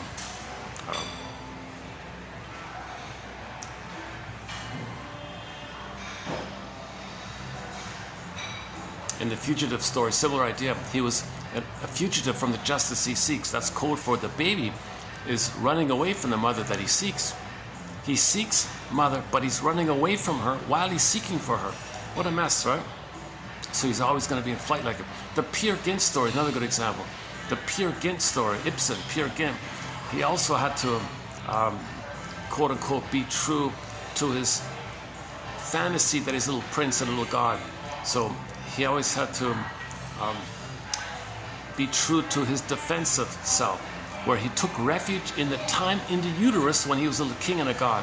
So he always wanted to be a king and a god, didn't care about others, or so he was a selfish playboy, ambitious, cold, psychopathic kind of character. No feelings, empathy like that. He said, I got to be true to my false belief that in the uterus I was a god. That's my only safe place. So he was searching for that kind of status, where he's a little king like that. And so he's always running adventures like that. He had all these escapades like that. Finally, at the end of life, he finally paused and said, wait a minute. What am I doing? I don't get this. Why was he doing all this? And then he saw his soul floating in the air, Solvik, like echo. Eh? Solvik, was I looking for you? Are you my soul? Is that what I was really supposed to find? So where were you, Solvik? Where were you, my soul? Solvik says, are you kidding me? I was here all along. You just kept running away from me. Oh my God. Story ends. See, a narcissist, he never questioned echo, right? There was nothing there with echo. So he turned to a flower, she became a statue. At least with Peer Gynt, he noticed it at the end. And then a further update is the song, I've Never Been to Me by Charlene, the song. So she was a female playgirl, a female playboy, a playgirl. I've Never Been to Me. So she called her, I think, was she the she-wolf? Is that right? She-wolf? Donna Juana. Okay, Donna Juana. So she was a female Don Juan, like a playgirl. So she was doing the same thing. She was flying around, doing the Jungle Love song, the Steve Miller's Jungle Love. So in the Jungle Love song, so she had a fling with a fellow, and he gave her a gift, a crate of papaya at the door. So she had a pile of papaya at her door. So what, she said. She played the song Ace of Base, all that she wants is another fling. All that she wants is another one time a fling or something, like a baby, like a one night baby, boyfriend, hey baby, a boyfriend like that. All that she wants is another boyfriend, quote, nickname baby. That's all she wants, right? So she was like that. Okay. What she wanted to do was repeat what had happened to her. When she was a baby, she had a hope for mother's love. It fell. You heard no noise. The wreckage was within, oh cunning tale that let no witness in, says Emily Dickinson. That's trauma. When there's trauma, we repeat. She makes the Faustian deal. She doesn't want to be, she's going to be the rejecter now. She's going to be the allurer and rejecter, the way she was originally allured and rejected. Faustian deal. So look around, scan around. Who can she allure and reject? So she traveled the world, went to all these nice places, went to these nice resorts or whatever, and did it again and again and again, made a lot of money and all this, but at the end of life, she was a bitter, miserable curmudgeon. So she met a younger version of her and said to her, hey, you know what, you remind me of me. You're about to embark on the playgirl syndrome. At least hear my story. And the woman said, oh, you're a bitter old woman. I don't want to listen to some grumpy, grouchy, miserable, bitter, no. Just give me 3.5 minutes, the song. Give me 3.5 minutes to tell you my story. All right, you bitter witch, I'll tell you.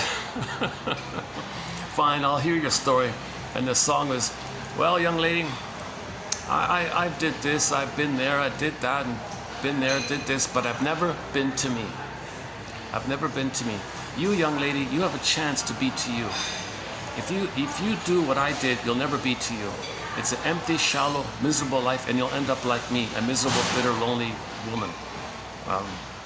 So that was her message. She was trying to be generative. She was trying to maybe help someone out like that. She learned that she couldn't do affection. She couldn't do tenderness. She couldn't have a mutual relationship. All she wanted to do, all she wants is another baby. I mean, all she wants is another foolish fellow to excite, have her conquest and dump. And that's all she wants. And then he sends her a crate of papaya at the door. Oh, good. So she gets the food, and the chance to be loyal to the mother, to reject the men the way she was rejected. She spent her whole life doing this spinning infinite loop thing, and you're missing your beingness, you're missing affection and empathy and tenderness and creativity. You're missing the quote-unquote human side of being human. She was just living in a jungle mentality. Okay.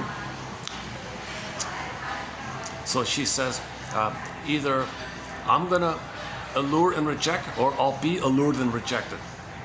So that's a jungle thing. Either I reject or you reject. She has this kind of simplistic, binary, oppositional, adversarial kind of thing. So she was in always battle with her mother her whole life. Hey lady, hey lady. How does it go again? I've been to paradise, but I've never been to me, or authentic me. So no experience of a fountain of love experience, no experience of trusting someone, confiding in somebody, having a growing experience, a learning, healing experience, nothing like that. She was just repeating the trauma her whole life, made the Faustian deal. No time. So she did her whole life. It was no time like that. But she got the power of the mother. So young lady, you're about to embark on the same thing I did. Hear my song, and you can think about it. We don't know what she chose, of course. The song ended, right?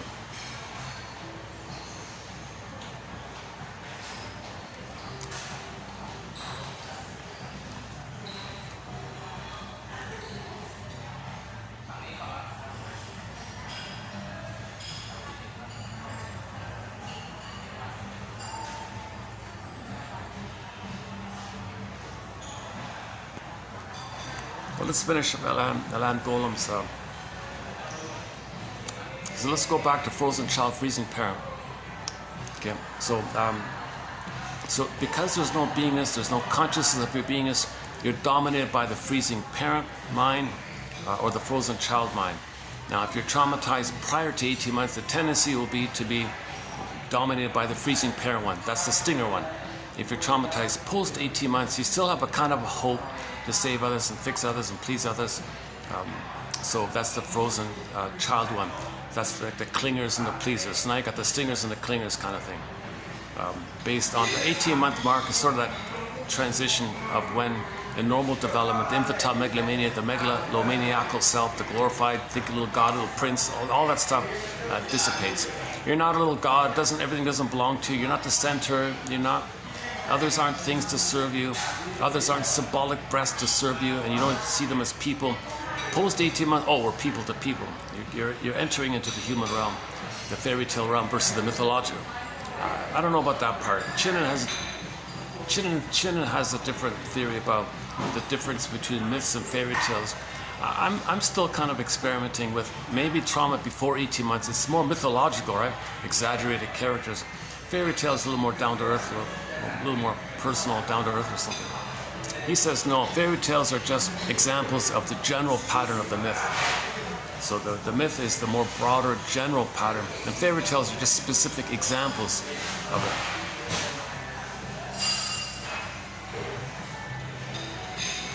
So Miss Golem says, okay, notice, number one, notice which constructs at play here.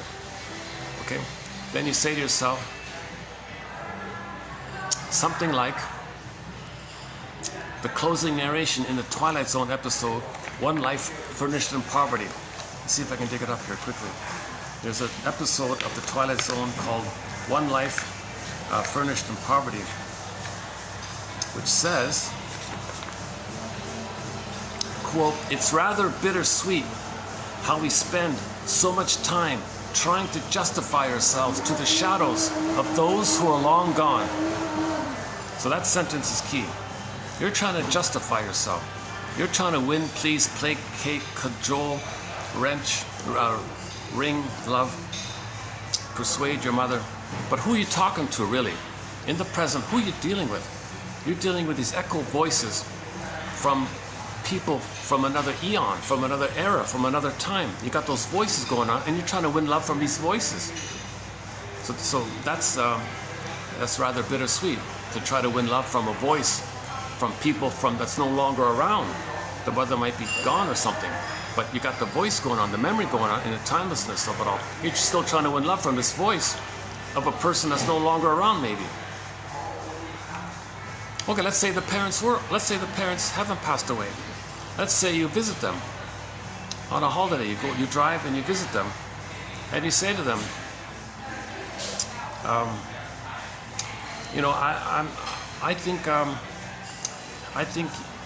I feel traumatized by you parents. And even if they were alive, would they remember, would they recall what they had said or done that made you spend the rest of your life proving yourself? So if you can confront your parents and say, that hurt what you did. The father would bark maybe and say, don't you talk to your mother like that or something. The mother might guilt trip you. What I sacrificed for you. How dare you criticize me, what I gave up. The mother will guilt trip you. They won't admit it because they have narcissistic need to be the center and to be little kings themselves. Okay, so maybe they scapegoated the child to get supply like that. So if you don't give them supply and you question them, that's narcissistic injury, narcissistic rage, they'll attack you like that. They won't confess. They didn't do any self-reflection on their end. Most parents don't do any self-reflection. So it's usually not gonna work. Now, the one enter the poem, I Made You to Find Me, Anne Sexton, 1960. One woman in a fictional poem, the mother did say, I'm sorry, when you came on the scene, I couldn't see you and meet your needs. I made you to find me.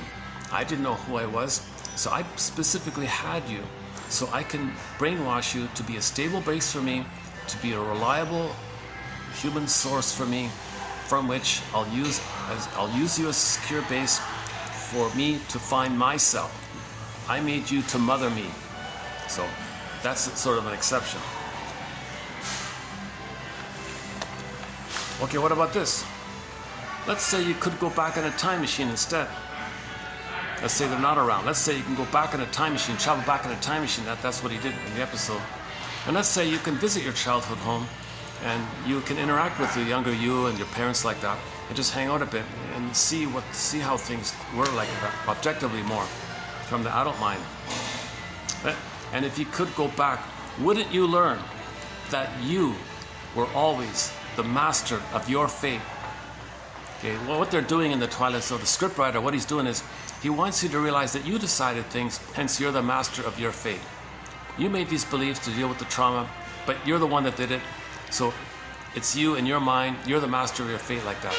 And if you learned this great truth, and if you learned that great truth, wouldn't it free you of the useless burden, dead cargo from the Twilight Zone? Very, very good one. So you look at the constructs, you look at those constructs, freezing child, frozen parent. So if the freezing parent comes up criticizing you, okay, back off, bully. Okay, you don't have to worry about it. This is a shadow voice from a mother from decades ago.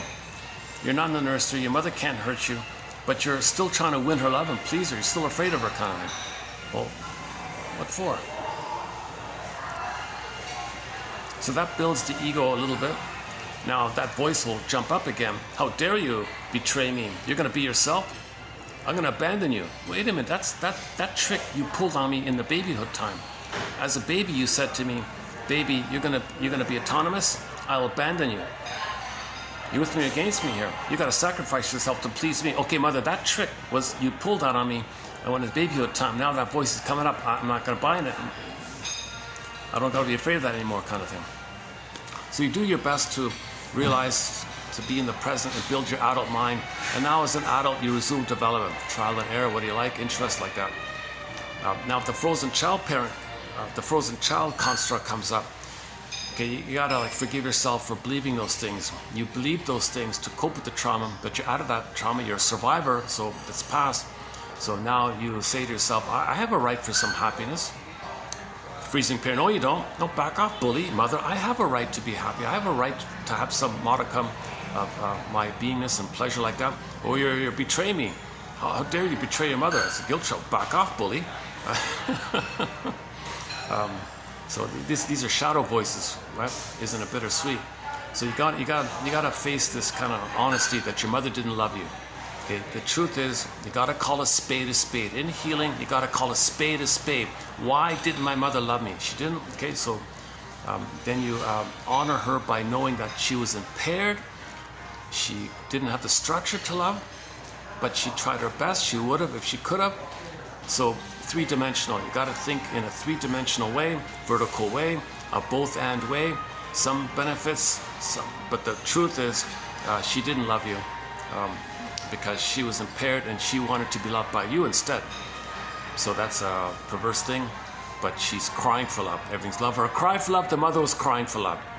But if the mother's crying for love, then she couldn't love the baby, but she would have, she could have. So it's a broader, deeper kind of a thing. But it leads to the truth will upset you free. The mother didn't love me. My mother didn't love me, meaning the baby's needs didn't get met. When we say that phrase, my mother didn't love me, we mean as a baby, the baby's needs didn't get met. So the mother didn't love the baby. If the baby's fighting with the sea monster, come on, his needs are not being met. Okay.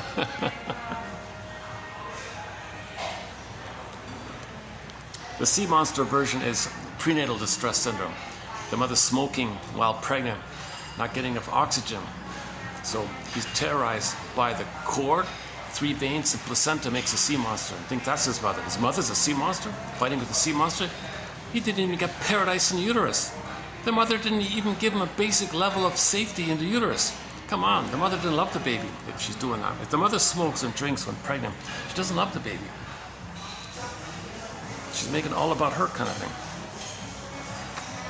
Now she may be in so much pain, that's why she's doing it. That's part of the understanding forgiveness process, but it leads to calling a spade kind of thing.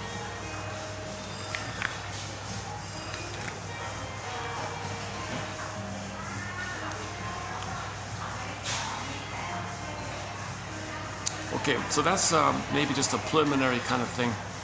Now I want to update another model that's sort of a continuation of it, but set in a different way and more practical, which is Miss Teachworth's theory. So I did it yesterday.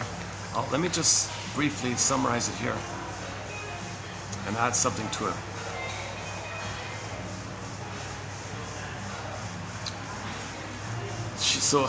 She sees things a little differently, in a more manageable way, in a more optimistic way. Now, I don't know, I haven't fully done it myself. I've never done Gestalt therapy. I don't know the thing too well. It's called the 3-chair exercise. Traditionally, people say why you chose who you chose. Well, you had unmet needs as a child, so you find somebody who reminds you of your mother, like that. Or what if you marry someone who reminds you of your father? Well, it doesn't make sense. And some women, they should marry someone who reminds them of the father, but the husband reminds them of the mother. What's going on? It doesn't make sense. So think of it this way. Now, another construct, an imprint, a parent, a couple imprint. The child has an imprint, seared in, stenciled in, stamped in, an imprint of what a couple should look like. So you got the father, you got his mother, and the child sees them relating to each other. Day after day, minute after minute. It's like he's looking on it's like a training film. It's like a brainwashing film. Oh, okay, there's 2 lead roles here. In a relationship, there are 2 lead roles. Okay, the father played one role, the wife, his wife played another role. Okay, that's a stamp kind of thing. So the child is conditioned like this. Now, while the child is growing up, he may kind of think to himself, all right, if this is how the world is, the world of relating, then maybe I'll model myself. I'll pick one to imitate. Maybe I'll regard one that I like and treat that as like a role model, so to speak. And I'll do what they do. I'll imitate that one. That'll be me, so to speak. And I'm going to do what they did. Okay. So that's the the role model parent, right? Now the other one is the mate of the parent. So that's the role model mate. Okay, so forget about gender. A child's going to look. So she has a cartoon in her. Let's do the cartoon again. So she has a cartoon in her book, page 78, where the child looks on a screen. It's called training film, brainwashing film, induction film, and the child sees the two there, father and a mother, interacting with each other. And he says to himself, I see, who am I going to be? I'll be one of them. Let's pick one. Which one will I imitate? Which one will I take after? Which one do I like more, maybe? So he'll pick one. That child will pick one. So when they pick one, when they grow up, they're going to choose a partner just like that parent did. Not what they want, what the parent wanted, what the parent did. So let's say the child. So yesterday we did the example of a woman who admired the father but hated the mother. And she said to herself, when I grow up, I don't ever want to have a partner like my mother. What a wretched creature, narcissistic, shouting, verbally abusive, mean, witchy, bitchy, well, whatever it was. I forgot her language. She strongly didn't like the mother. And you might think that might be the role model, but in her example, it turned out she imitated the father. She admired the father and liked the father, and she said to herself, so that's the imprint. Now, in the father and mother picture in her mind, they were opposites. He was the tolerant, intelligent, reasonable guy or something, and she was this verbally abusive woman or something. So she modeled herself like the father. If she's going to be the father, then when she grows up, she's going to choose like the father. So she did. She grew up and chose like the father and married men who were like the mother. It's about personality, not gender. Okay, so she's going to marry a man, but she's got to choose a man with the personality, okay, that resembles the personality of the partner her father chose. Okay, so her father chose a shrew, okay? The father chose a shrew. She's the father. When she grows up, she'll choose a man who's a shrew. And she said to herself, I can't believe this. I don't want to relate to a shrew. Okay, so she's a woman. She married a man, but the man was the mother. It's personality. It's not about gender. It's about personality. So let's quickly, maybe I'll quickly do that here. So this is 2941. How's the battery? I think the battery's okay. Lighting here is not too great, is it? I can maybe change the lighting. Can I get any better lighting? Sorry about the lighting. Is that a little better?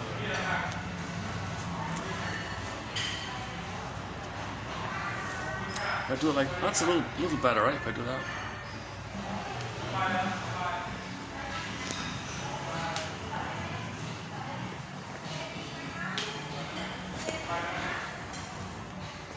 Is that a little better if I do it? Yeah, that seems a little better if I do it this way.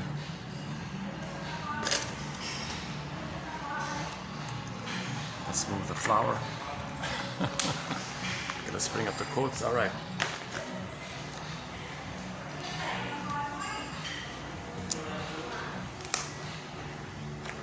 She writes very clearly. So if it doesn't make sense the way I'm saying it, I would highly recommend getting her book. It's widely available, lots of copies around. Best-selling book, 1997 book, now in its 5th printing.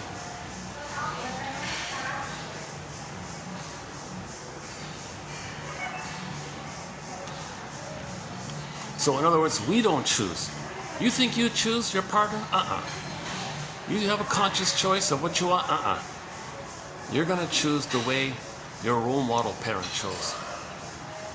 You choose the way they chose. You don't choose. You just copy what your role model parent chose. So this woman's role model parent was her father. He chose a shrew. So she's going to choose a man who's a shrew. And she says to herself, why is my husband just like my mother? How did that happen? I didn't want this. I didn't choose this. Well, it's not conscious. It's not about the conscious doesn't, it's not strong enough. If you're unconscious, then your choices are made unconsciously. Because you're still in the home, you didn't leave it, you're going to recreate it.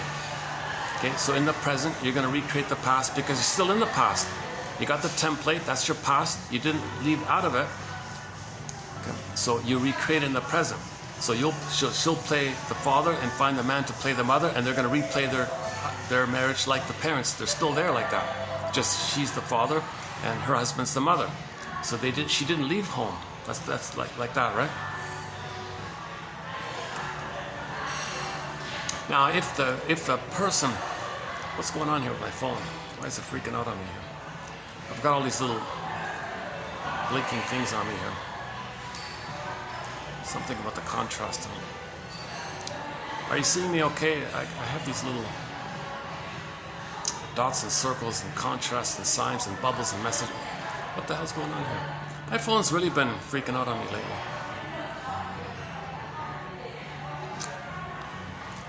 Okay, that's enough. Oh my goodness, how do I get this out?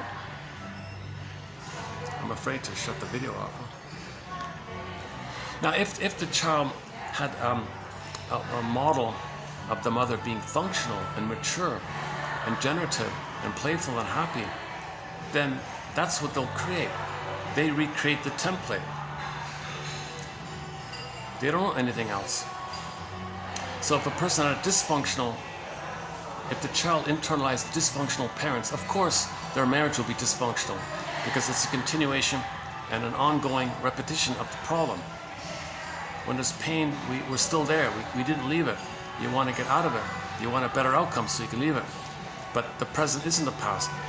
And you're only going to go as far as that past unless you're conscious. So you're still stuck in the past like that. So here's the example of a woman. She said, quote, I married at the age of 17 to get away from my mother. As I look back on my 4 marriages, I married my mother each time. So by the way, this is a common pattern. A lot of women marry men who remind them of the mother. A very common pattern. So it's not the stereotype.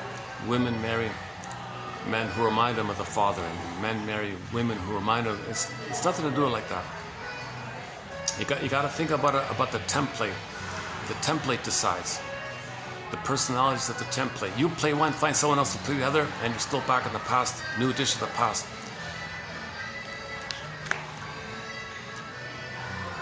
Again, I married at 17 to get away from my mother. As I look back on my 4 marriages, I married my mother each time.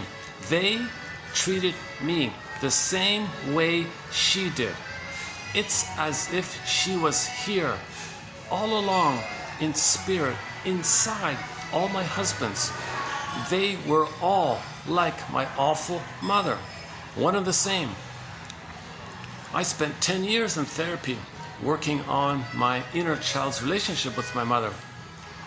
Now, you, Miss Teachworth here, Gestalt therapist and Teachworth, now you're telling me that all along it's because I'm like my dad and I've picked mates with my mother's personality? The real problem is that I'm attracted to the same kind of person my dad was attracted to, and so I naturally selected the same type of mate my dad did? Are you, fill in the blank, me? Yikes. The subconscious goal is to recreate the inner couple. Your mother and father's relationship, like it or not, became the basis for all later intimate relationships between you and other human beings in your adult life.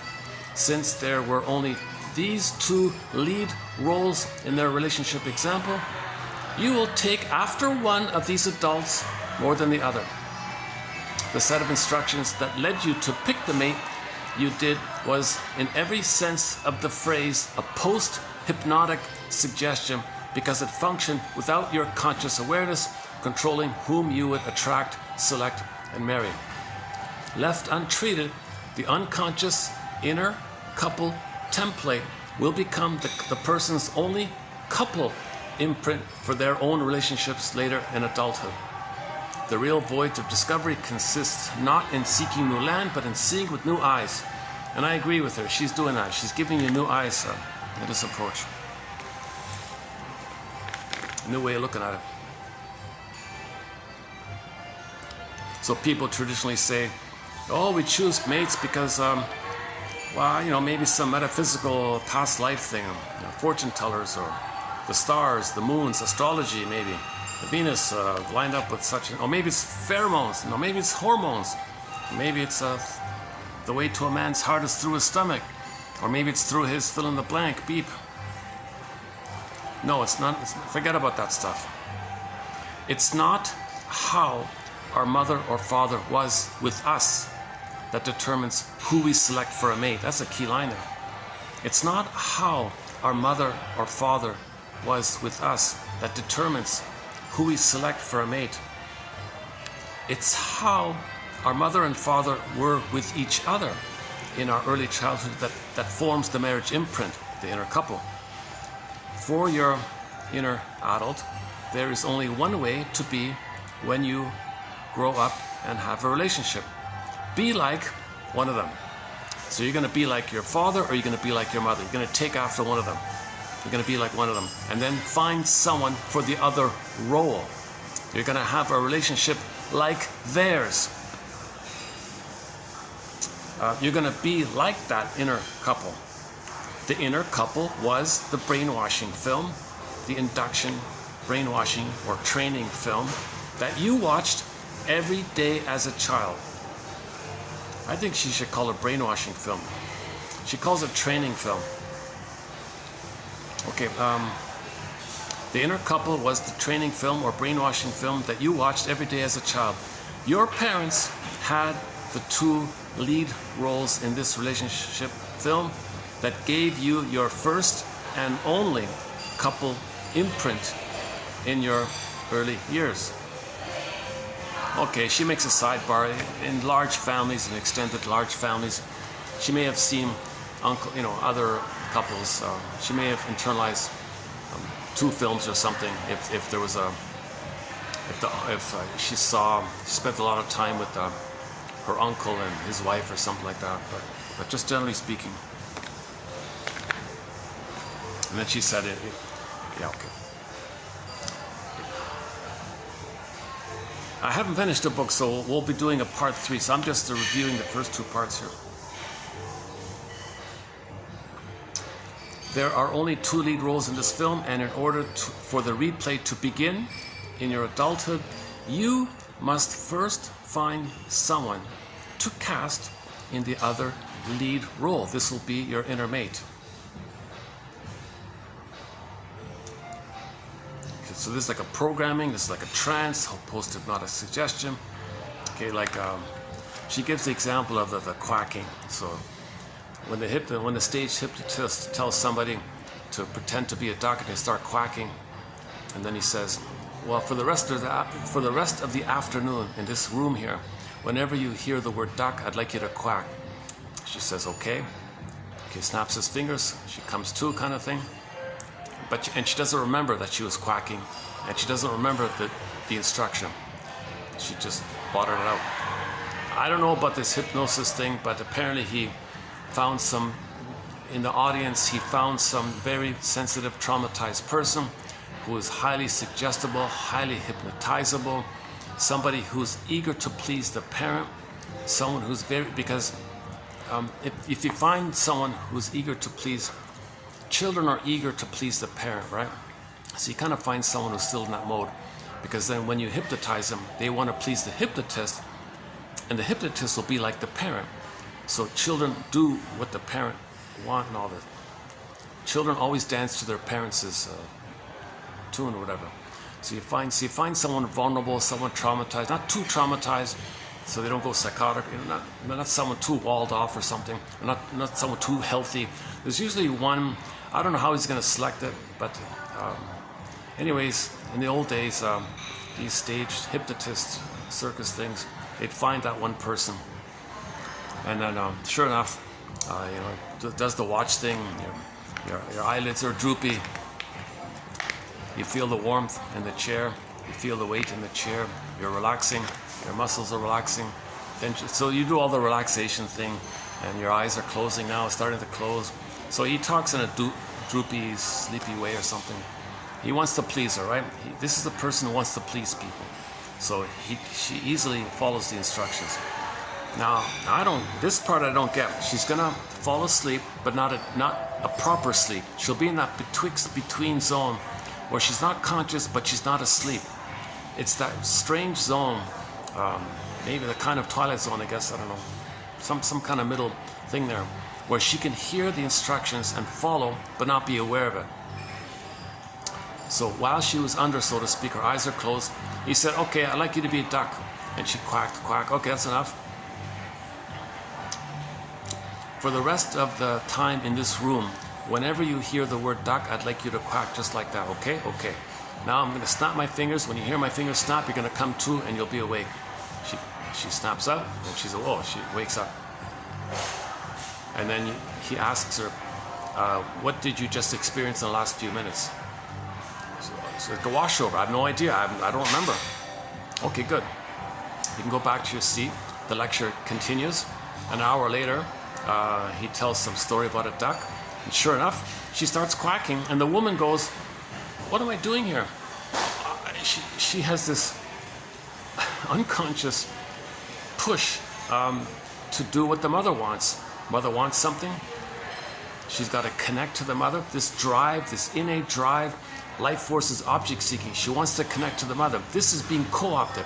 So she's going to start quacking because he tapped into the child's desire and need to attach to the mother. So he says, duck, the post-hypnotic suggestion, meaning mother's voice. Here's your mother.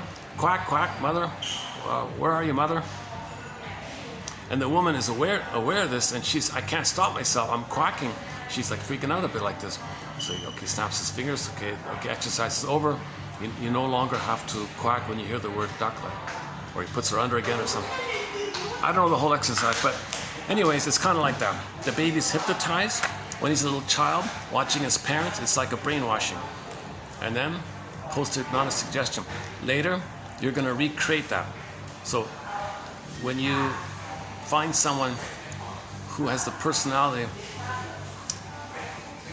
of your role model mate, quack, quack, you're going to fall in love. You're going to fall in love and marry them. Post-hypnotic suggestion. I'm not too familiar with this kind of thing, but it's something to look into in the future here. About 75% of the time when you grow up and your programming surfaces, the inner adult part of you chooses the same type of mate that your adult role model parent chose. One like the other parent. If your personality is more like your father's, then he is your inner adult model, and you will pick a mate like he did. Not what you want, what he did. You pick what he did. That's the key here. You're going to pick what he chose. If the father's your role model, you pick the way he picked. So you end up with whatever he picked. So your spouse will be like your husband's spouse. Your father's spouse, sorry.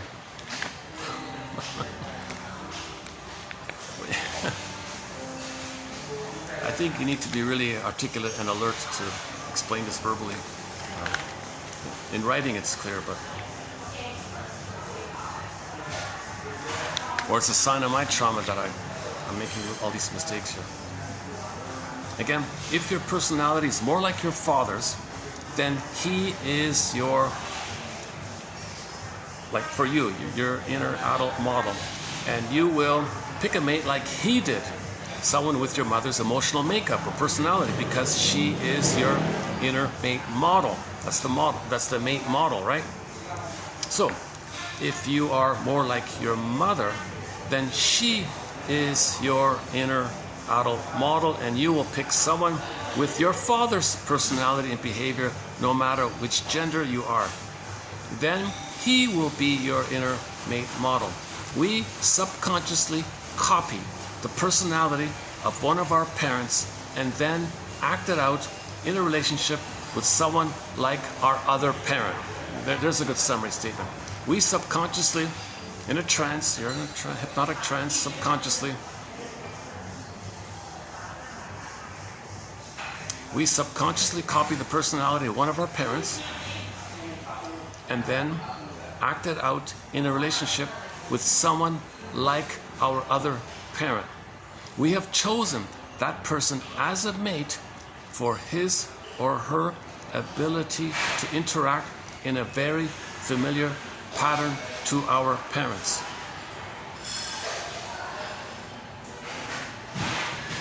Everyone has a subconscious map of the world. It's what guides you daily, minute to minute, person to person. You may decide what you'd like to have in a mate, but there's an unrecognized, programmed part of you that decides whom you get, and you have little say about its goal. That we're talking about if you're unconscious, right? So she says usually your first marriage is like a copy of your childhood, your parents' marriage, because you're unconscious the first time around. But she was unconscious 4 marriages.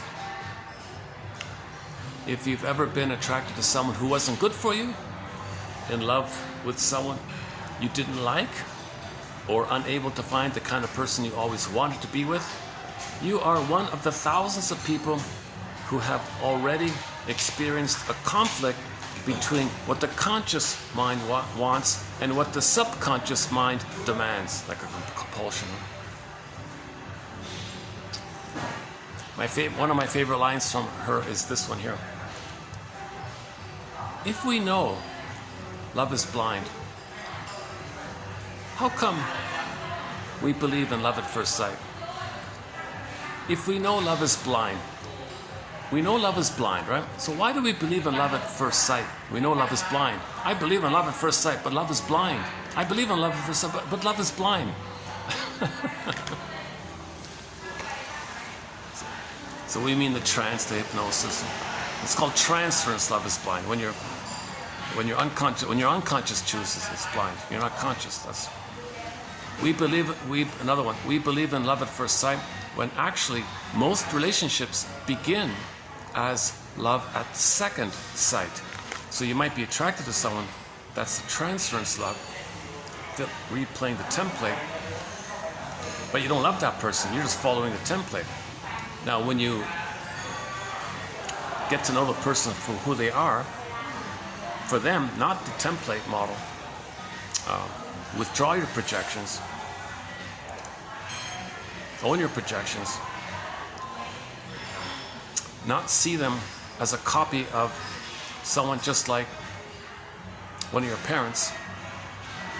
You played one parent who married a person, and you married just how that parent married. So you just see them fitting in that little slot like that, and that's the template match. Oh, we're a match. That's a template match. She matches the template, the little cookie cutter stamps when you make cookies. She matches that, I guess. So when you pull that back and then get to know them, now love begins, when you get to know them as a person for who they are, not just someone who has the personality just like the personality of one of your parents. And it wasn't the child part of you that chose that person. It was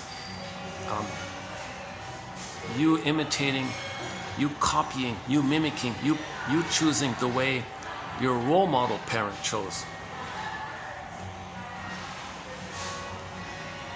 So yesterday's example wasn't too bad. How did it go again?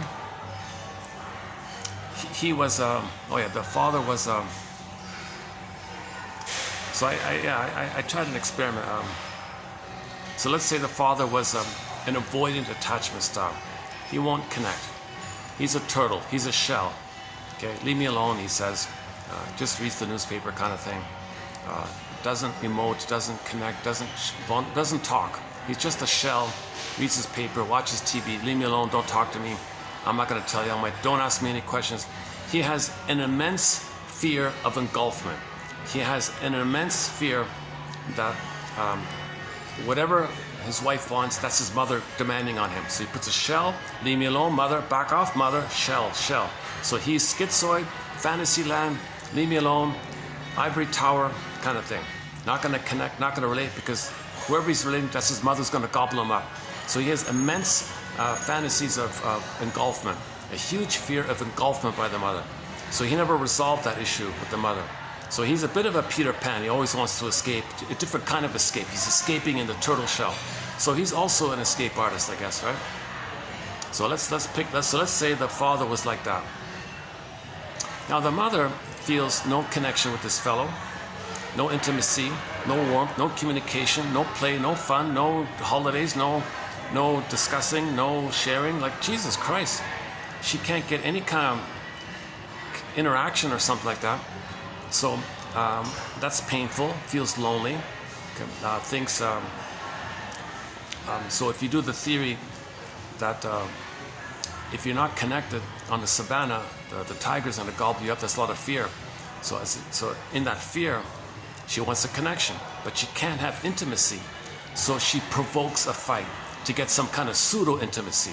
So she looks for intensity as a kind of ersatz or fake connection, not a real connection, but it's some kind of connection if they're fighting. So she provoked a fight with the guy. So she would always do every little annoying thing to push his buttons. He put the shell, no, I'm not going to be pushed, I'm not going to be pushed. Okay, she found every little angle, so she spent her whole life, let's say, trying to pick a fight with him, provoke a fight with him, and he didn't want to take the bait. Come on, fight with me, talk to me, don't ignore me, don't slight me, don't ignore me, come on, we're a couple, talk to me. So she was kind of being annoying like this. So what's the child going to do? Is he going to admire her or him? So let's try both. Let's say he doesn't like the father. Although the mother is provocative, and although the mother is a drama queen, and creating excitement and drama and trying to, like soap opera stuff, trying to create a fight, being hysterical like that, and breaking things and trying to trigger him and sabotaging things that he likes, or hides things that he's looking for, or just tries to pick a fight with him, makes him late for work, or maybe you don't like what she's doing, but maybe a part of you thinks, wait a minute, at least she's trying to connect with him. I'll pick that as the more positive one, and I don't like what he's doing. He's way too shelled off. He's way too shelled off for me. I don't like that. I would never want to be married to someone with that shell like that. So she'll imitate the drama queen mother, the hysterical mother, provocative mother. What are we going to call her? Let's just say the provocative mother, okay?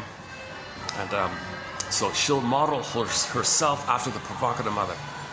Okay. Now in her template, in her brain, that's the model. Provocative mother, okay, turtle husband. Shell turtle husband, provocative mother. See, the mother's provocative because she has immense fears of abandonment. He's got immense fears of engulfment. She's got immense fears of abandonment. So she wants to connect, and she doesn't care how to connect.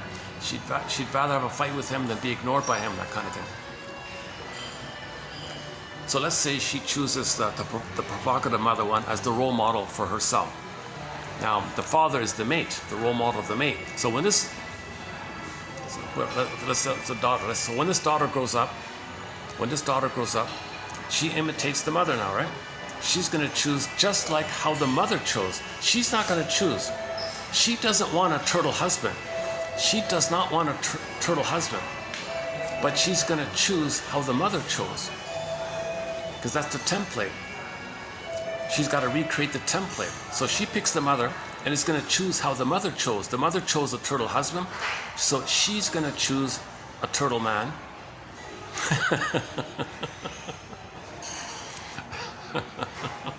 That's the curse. Turns into an animal. She's going to She's going to choose a schizoid detached man, avoidant attachment style, ivory tower schizoid one. A man with a turtle personality, let's say. And then she marries this guy, and a little while later she says to herself, what the hell? I didn't want this. How did I choose this? She didn't choose it. Her mother chose him. She is the mother, and the mother chose, but she's the mother who chose. She herself didn't choose. Right? So she doesn't want a turtle husband. But the mother chose a turtle husband. She takes after the mother, therefore she's going to choose how the mother chose. The mother chose a turtle husband, so the daughter ends up with a turtle husband. Nothing to do with gender. You can do it the other way around.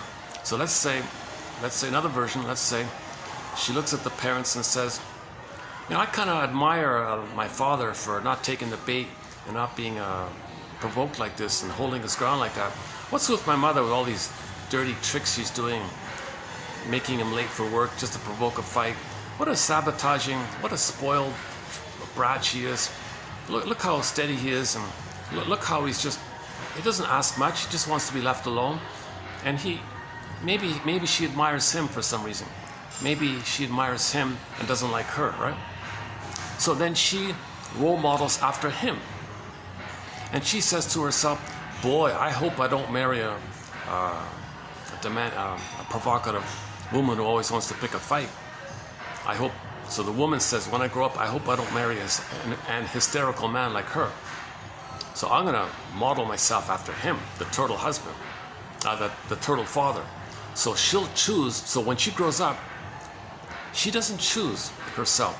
She chooses the way he chose. He chose an hysterical woman. He's her. So she's going to choose an hysterical man. And a little while later, she says to herself, what the hell? I didn't want this provocative, always want to picking a fight man. My mother was like that. I didn't want that. How did I get that? How did I end up with that?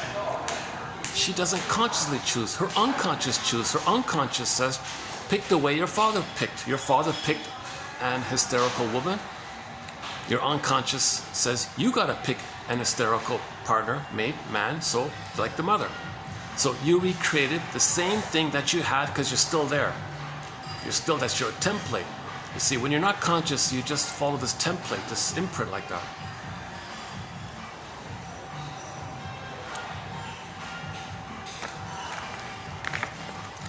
Okay, now for the consciousness raising. Enter the 3-chair exercise. So how do we get out of this curse? What do we do now? Here's where it gets interesting. So here's the part B. I tried to do it a little bit in the other hotel yesterday.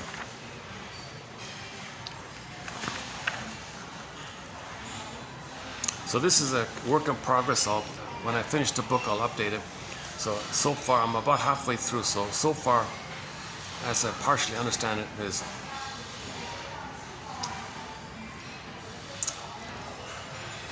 it may be that we need to create a new precedent for ourselves to follow. We don't want this one stamp. Let's create a parallel stamp. But wait a minute, how's that going to work? Can fantasizing happy parents, does that work? Well, enter Gestalt and 3 chairs. So what you do is, we got chairs here, yeah.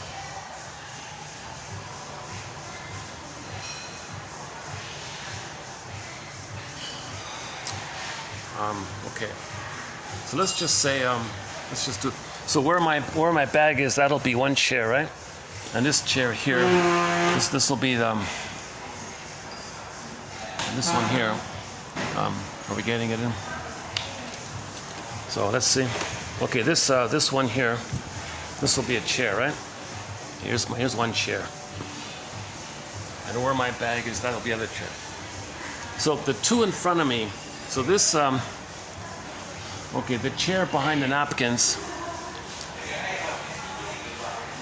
Okay, so this chair, that's one chair, right? And over here, with these two pillows, that'll be another chair. In between those two blue pillows, that'll be another chair.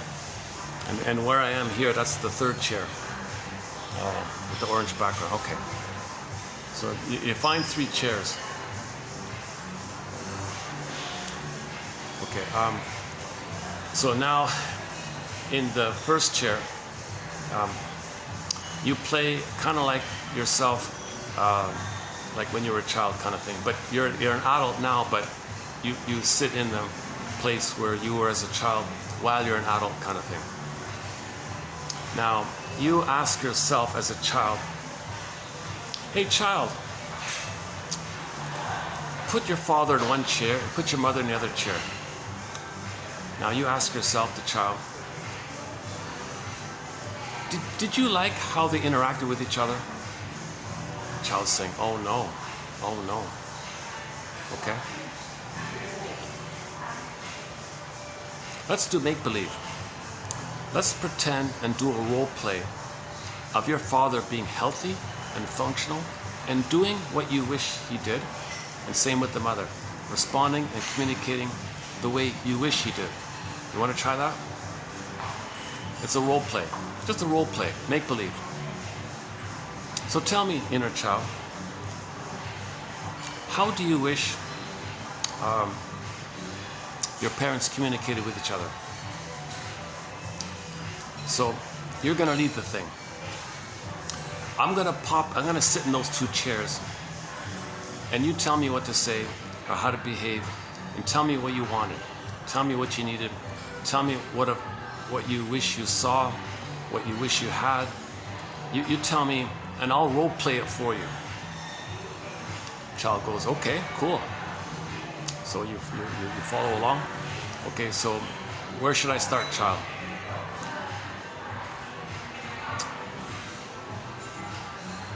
Okay, let's start with the father who just came home from work or something.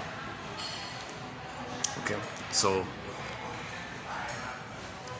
what's the difference? So tell me the difference. So, well, usually he comes home from work, says nothing, goes to the TV, and leave me alone kind of thing.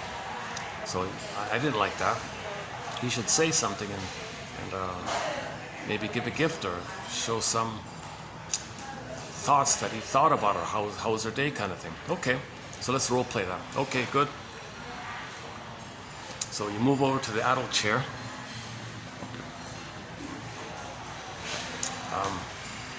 So now I'm gonna play the father who comes home from work and he'll talk to his wife kind of thing.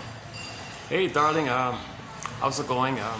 Just arrived home a few minutes early. I passed by a flower shop. I remembered your favorite flowers and I got you some flowers, and I thought you might like it. Okay, now, okay, pause. So child, how do you want your mother to react? Okay, so go to the mother's side. This is wonderful. This is so thoughtful and wonderful. I appreciate that you remembered my favorite flowers. I haven't received flowers from you in a long time. Are you having an affair? Are you feeling guilty? Are you having an affair? So just make a joke. So she might make a joke, and the father's gonna laugh, right?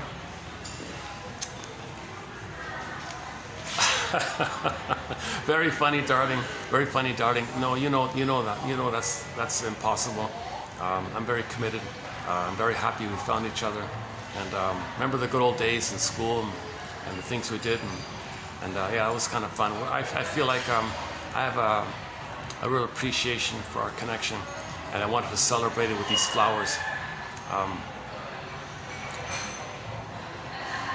Okay, the wife says, "Yeah, I know. I was just kidding."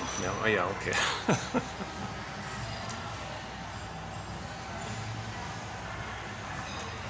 And so I prepared your favorite meal.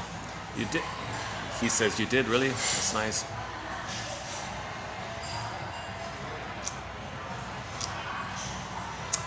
He might say, tell me about the show you're watching. Oh yeah, I saw this soap opera. I saw this show called The Twilight Zone. The Twilight Zone. Oh, cool. I never get a chance to watch those episodes. I heard they're excellent. Oh my God, this is a really good one. There's one called, what'd you watch? I'm tired of bouncing by. So she might say, I watched the Gabe Story. Gabe Story, never heard of that one. It's in one of the revival series. I think it's the first reboot of The Twilight Zone called Gabe Story. I'm all ears, I want to hear about it. Okay, and then she shares the story about it, and he might listen to it like that. And maybe they'll have a pleasant discussion about Gabe's story, kind of thing. And he might conclude by saying, I want to get the DVD, I want to see it myself. You may be very interesting. How about when I watch it, get the DVD, we'll have another discussion about it. Well, I'd love that. We can watch it together again. I want to see it again too. That's great. Maybe some kind of friendly curiosity, mutual interest about the Twilight Zone. Maybe they like the Twilight Zone together. Okay, that's just one little snippet. Let me just pause it here for a minute. That's maybe like one little sequence, like one little exercise maybe. See your parents talking about something that they have in common that's of interest, and they do it in a friendly, warm way, a little bit like that. So you want to have that, you want to role play that or imagine that to create what she calls positive false memories. Positive false memories, but they're positive. They're false, but they're positive. But you can have a parallel template. It's false, but it's positive. But you can refer to those positive memories in your later on dealings. You refer to the fake, the positive, the fantasy memories. You can refer to them to guide you a little bit, because it's closer to what you really want, kind of thing. Okay, and then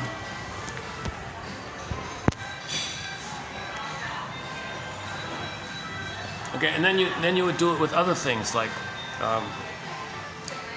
well, see how do they decide what they're going to do for like on a Friday night or something. So usually they didn't go out a Friday night or they didn't do anything. Well, let's so create like a playful scene, like maybe like see them planning something playful, like create something that's playful that they might both like. So the father says, hey, this sounds crazy, but we've never gone bowling.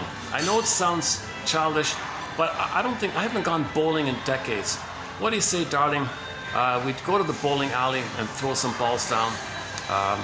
We'll play 5-pin or 10-pin. You pick, I don't care. I like both of them. What do you say? And she says, that's quite a surprise. That's quite a surprise. I haven't, guys watching me.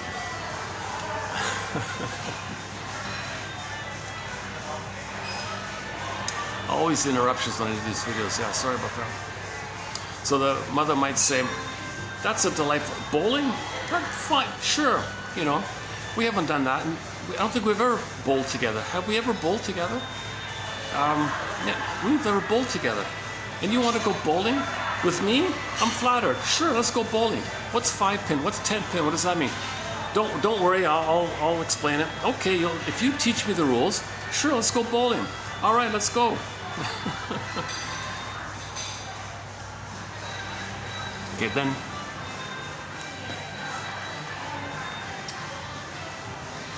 Okay, and turn the page. Now you want to create some kind of interaction where they discuss something important.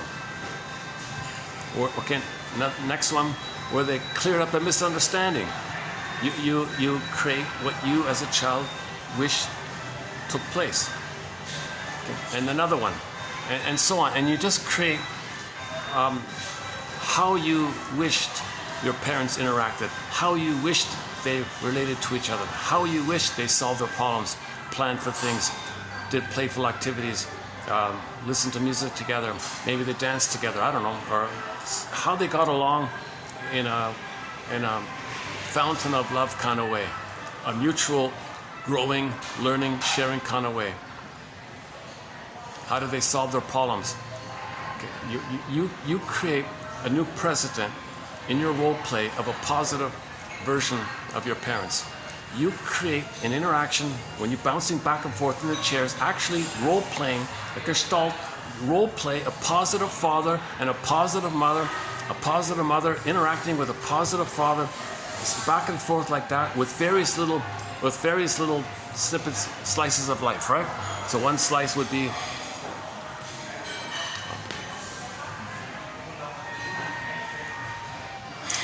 discussing a TV show, okay? And the next one would be discussing which restaurant they're going to go to, discussing what they're going to order for take-in. And you see and visualize what you wished took place. Okay, and you do this again and again, and it's all false, yes, it's all fantasies, yes, it's all make-believe, but you want to have some experiential memory of something positive, just something.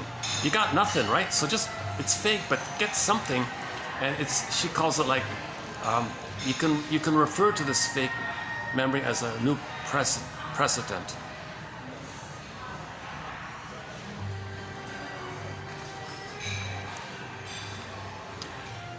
Maybe I should go back to the blue room. Everyone else is way at the opposite end, so I don't think I'm bothering anybody. I think we're okay here. It's Sunday night, yeah. Let's see what time. I gotta close this around the 3-hour mark, otherwise I lose it. 6:25, battery's holding up. Okay, let's read the quote again quickly. I suggested to my other clients that they also role play their parents fixing their relationship with each other in order to create a precedent inside their own memories. Practicing this new experience of their parents resolving their relationship would make it easier for my clients to be different with each other now. Couple patterns had controlled how those participants behaved and felt in their current relationships. Subconscious programs had activated and limited their interactions and still remained in place, no matter what they had learned consciously in the workshops. Having them solve, okay, a little play on words here, solve, like resolve, right? Resolve, new solution, their parents' unsatisfactory relationships themselves instead of just wishing their parents had. So you physically act like a positive father. You physically speak, talk, role play like a positive mother. You physically speak in the chair like a healthy father and like a healthy mother, back and forth relating to each other. Imagine you are a child again. How would you like each of your parents to be with each other? Answer that question.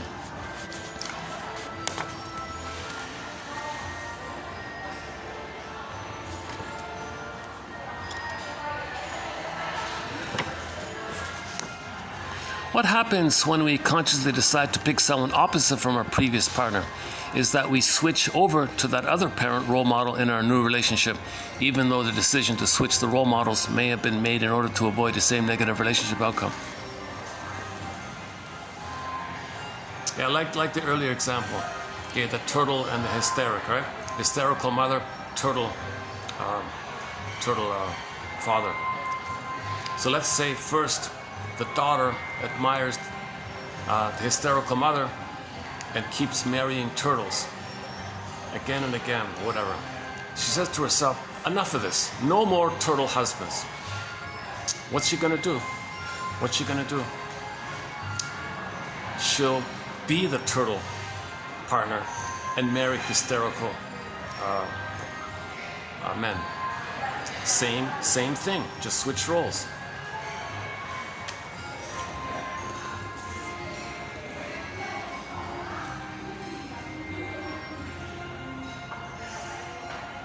Okay, just a little bit about the trance thing.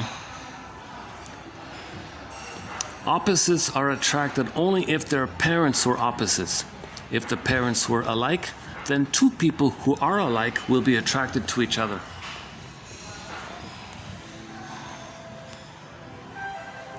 I'm just going to experiment with that TV show, Harry's Law. You got Harriet, She's sort of like an earthy, grounded, kind of practical, a little bossy kind of, but very, very sensate, sort of realistic kind of person. Not too much play or whatever.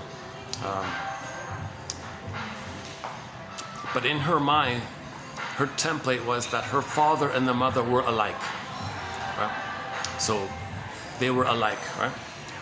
In the office, she had a colleague there, like a humorous, Don Juan, playful kind of guy, an opposite of her. But in his mind, his parents were opposites. So he was attracted to her. But she would never be attracted to him because her template is like attracts like. The people got to be the same. So she'll only marry an earthy, grounded, football front lineman or something. Right? She's not going to marry a joker kind of guy. So she'll play an earthy kind of. So her parents are both, let's say, earthy types. So she can only marry an earthy type. Either whichever version of the earthy types in her mind is like attracts like. But in the playboy's mind, his parents are opposites. So she was opposite to him. So he was attracted to her because it fits the opposites in his mind. Right? So there's no fixed rule, opposites attract or likes attracts like. You just replicate the template. If the parents are opposites, you will marry someone who's opposite to you. And likewise with the like attracts like.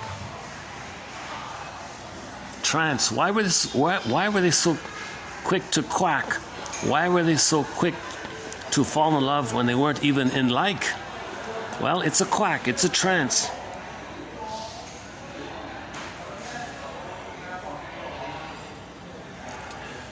I had my client write a new script for his parents and put it on like a stage play.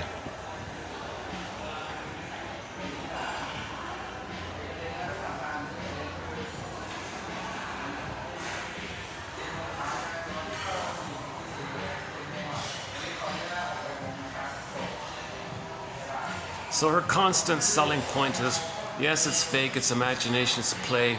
You play a healthy father interacting with a healthy mother that you wished existed when you were a child, and just create it in your physicality, in your speaking. But it does involve some work on your part. You got an imagination. Gee, I wish she gave her some. I wish she complimented her maybe once in a while. So you would role play that. I wish she would stop playing games and just say what she wanted directly instead of in a tricky way. So you would say it like that. If there was a misunderstanding, I wish they would make an I statement. That's what I tried to do yesterday.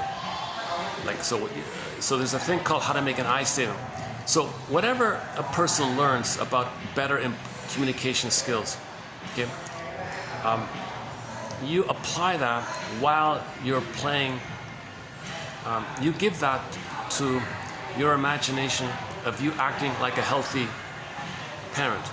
So you transfer in your better communication skills and give it to your parents. In other words, give your parents better communication skills and be those parents playing those better communication skills. So you learn how to make an I statement, pretend to be the father using that I statement, pretend to be the mother using that I statement, and hop back and forth between the two chairs making I statements.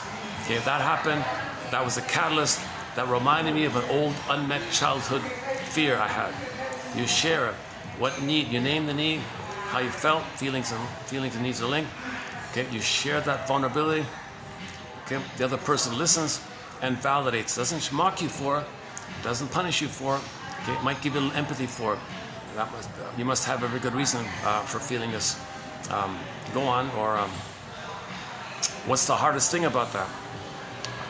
Now it makes sense what you shared. Thank you for sharing your vulnerability like that, and you want your mother to be present to your father's vulnerable sharing. So you role play a presence like that. Like you act out what you wanted, right? So you wouldn't want your mother to mock your father if he did make a vulnerable thing. Gee, something happened and reminded me of my brother as a child, and all the feelings came up. And then, so how would you want your mother to respond if your father said something like that? So she would validate. She would validate. I'm here for you. That makes sense. What about that's awful? You know, that's awful. It makes sense that you feel that. It makes total sense that you would feel that. It makes total sense that you'd feel that. You really have a very good reason. You absolutely, definitely have a good reason for feeling that. What else? Like, what does it suggest to you, and what else does it remind you of? What else may be too much? Just leave it like that, right? Let him feel that it sunk in, that she didn't shame him and mock him for it, that it was safe to be vulnerable like that. You know, I can't believe it. This is the first time anyone ever accepted what I said in a vulnerable state. This is incredible. Thank you for being present and accepting and welcoming and my sharing like that. And she said, and you play the mother saying, I'm delighted to be closer to you and know what's really going on within you. I hope this sharing spirit will continue between us, and you inspire me, and I'll make I statements with you like that. Absolutely, I'll hear your I statements and what feelings of your childhood are triggered up by something in the present, and you share that with me. And then you're both giving yourself validation, safety, communication. Okay, now you're having like a mutual empathy for each other. He gives her empathy, she gives him empathy, he gives her empathy, she gives him empathy. You're both healing with this empathy like this, right? Empathy, knowledge, and presence for each other. Empathy, knowledge, and presence for each other. So role play your parents having those three: empathy, knowledge, and presence for each other. That's Albert. For more on that, go to Albert Hubbard. Albert Hubbard's quote, just recently done a couple of videos ago. Albert Hubbard about those three. So role play your parents having those three: empathy, understanding, and presence, personal presence for him for her and her for him, like that. And you role play those two hims, and you play the him and the her, and you do it with the physicality of physically getting up the chair and sitting over, playing her, physically getting up, moving over the chair, playing him, and you do this back and forth with various scenes. You create scenes and just create new scenes like that. Think about a painful scene and update it, revise it, resolve it. Think about a fight your parents had. How about that? Think about a fight your parents had. Okay? And then solve it. Role play a healthy him, role play a healthy her, and do that for a while, and just have it in your memory, and it'll be something you can kind of refer to in your life a little bit. So you won't be compelled to replay the imprint if you have something else to refer to, kind of thing. That's their theory.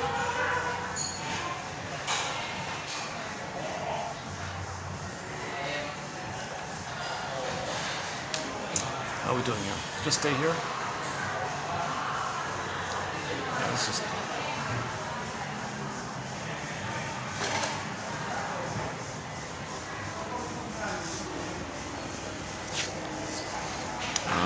where are we here? She gave the example of a man in his 50s.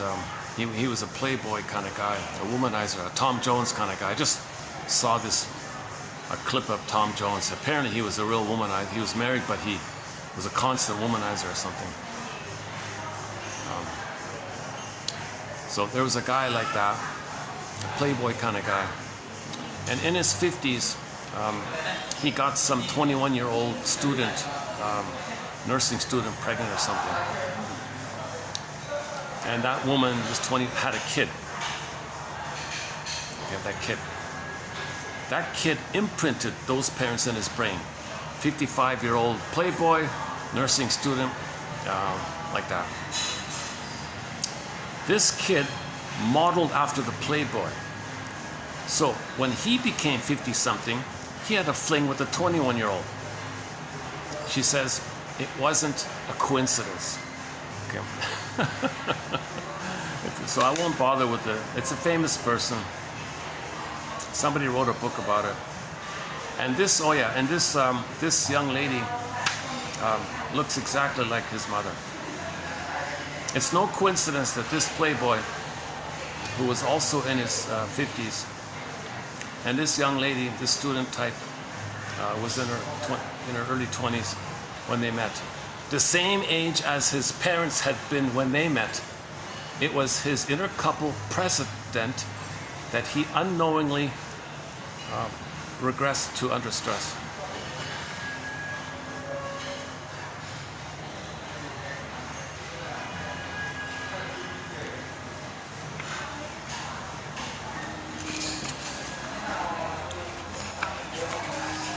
Oh, okay, another one. See your parents. So embedded in this is see your parents as the adult people they were to each other, not as the parents they were to you. So forget about you and your parents. Forget about how they were to you and how you were with them. Forget about all that pain. It's too much. Focus on how they were with each other. Focus on that and update that. That's her theory. Forget about you and your mother or you and your father and you're recreating this kind of thing. Put that aside. Turn the page. Focus on the relationship between your parents. Focus on that and recreate a positive role play of a healthier version of that template and have a parallel template that you can refer to.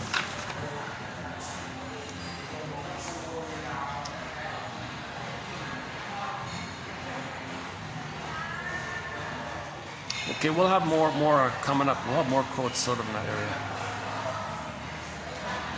We did some good quotes by Celani on repetition compulsion. That's sort of related to what we're talking about.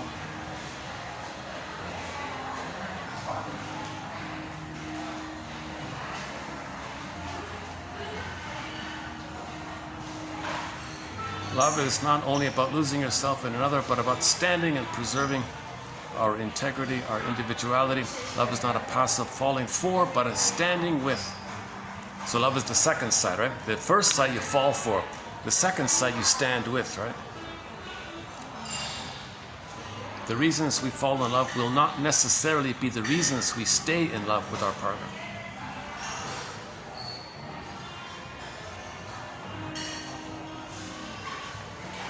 Let's quickly do von Franz then. Today's batch. One second.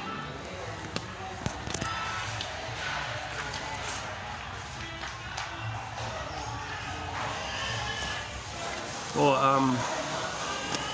I'm not too familiar with the Gestalt people, but apparently in the Gestalt community, they have a famous slogan amongst themselves. If you always do what you've always done, you'll always get what you've always got.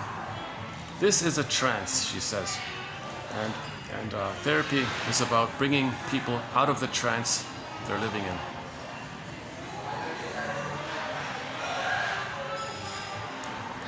Okay, embedded in, see, she says when you do this exercise, it may help you to grieve finally.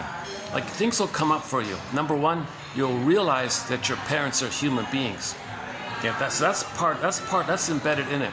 As you're doing this, you're going to recognize that your parents weren't just parents. They were people to people. Bruce Springsteen, you're startled that your parents are like people with hopes and dreams. Each client's inner child realized that unmet childhood needs could not be transferred as expectations into adult relationships. It's not going to work, right? It was important that each client understand their parents as the adult human beings they were then, and accept that these two people did not, could not, or would not meet their childhood needs ever. So there's the blunt, tough love, right? Your parents, your mother didn't love you. She's not going to love you. She'll never love you. You'll never get her love. You didn't get it. It's past that critical time of 3 to 4. So you can never get it. You can never get it. You never got it. You'll never get it. And you still have the hope of getting it by finding someone that reminds you of her. You're not going to get it. If you from your place do the old thing where you find someone who reminds you of the mother, and from your place try to get your needs met from this parent copy, this emotional reincarnation of your mother, and still try to get, you'll never get it. If that person's just like your mother and your mother didn't love you, that person can't give you your past mother's love.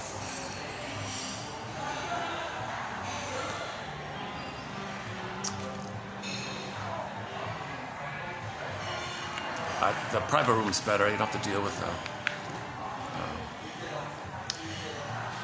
one second.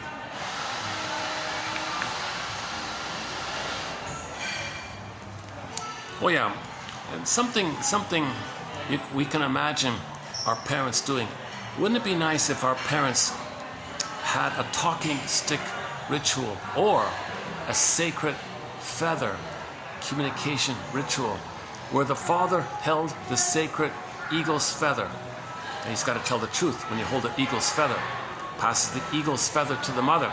The mother, okay, she's got the spirit of the eagle, the indigenous spirit like that. And when she's holding the eagle's feather, there's something about it. She's got to say the truth. You cannot BS when you're holding the eagle's feather. Yeah, that's like the spirit like that. You can't lie to God. You can't lie to the spirit. You can't lie to nature. So when you're holding the eagle's feather, she's gonna. So maybe the parent. You can imagine your parents in the role play.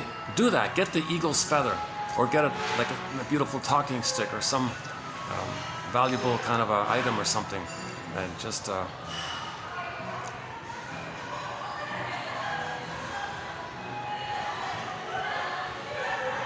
If you can't get an eagle's feather, why not get like a?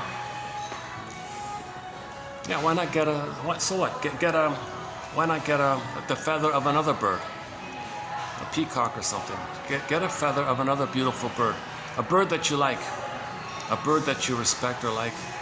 If you can find a feather of that, use that. If you can't get an eagle's feather, right? So in your role play, have the feather, have the prop, maybe it helps. So it's a ritual. It's like a couples conference. It's a sacred indigenous sacred thing. Have some smudging going on. You got to be, So about many North American Native people used the sacred eagle feather in the ritual of communal communication. The eagle feather is far-seeing and a symbol of all truth.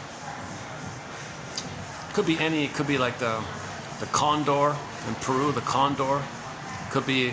Oh, what about the scrappy, the moonbird, the powerful the little moonbird, or what about the albatross is pretty good. The albatross. Oh, that might be an easy one. Get the albatross feather. The albatross. The albatross. The heron. The heron. Oh my God. Yeah, I like the heron a lot. I would choose a heron personally. A blue heron or something. See if you can get the feather of a blue heron. Don't harm the bird, just see if it fell off or something. Or politely ask the heron, "Heron, could I please have one of your feathers?"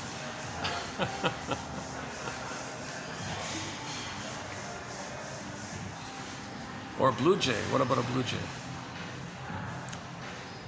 Only one person can hold the sacred feather. And whoever holds the feather can speak their truth. And the other one doesn't shame or mock you or name call you or belittle you or attack you or cynically. That's the deal, right? They speak the truth. When holding the feather, all, including the Great Spirit, take notice. The Great Spirit takes notice. And the holder of the feather is acknowledged with gratitude. So the partner says, "Aho," like I hear you. I think the indigenous people say "Aho," like they say yes, like a sound of full acceptance. "Aho," I hear you. You're good, great. I got it, kind of thing. Communication may take longer, but when everyone is heard, decisions are usually wiser. So imagine your parents doing that. He says something, she says, "Aho," not cynically, If he doesn't believe it, you might ask for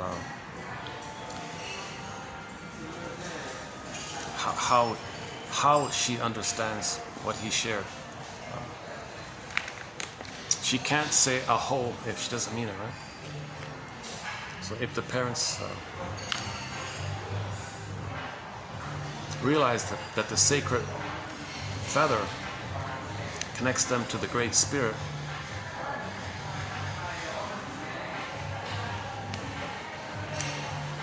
if the couple has a hard time with it, they got to make an I statement.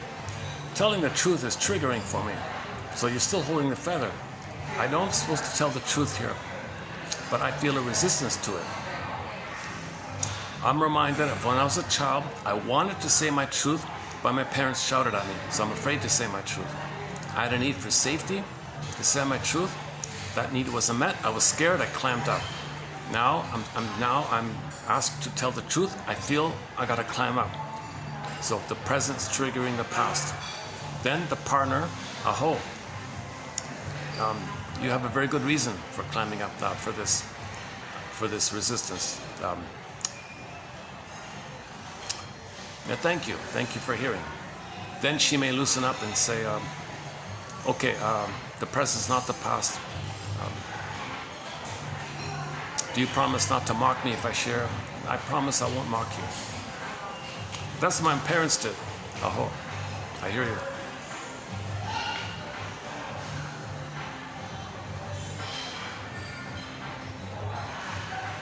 So couples can take workshops on on communication skills, right? And then they don't apply it to themselves. When a couple goes to a workshop on better communication skills, they don't apply it for themselves. They use those skills to update their parent template. So if a couple goes to a workshop and they learn how to make an I statement, let's say, they're not meant to do it. You can maybe a little bit, but most of the spirit of the knowledge, you want to apply it to your template. You want to update the template. Everything's from the template. Between you and your partner, it'll all get messed up maybe. It'll be limited or something.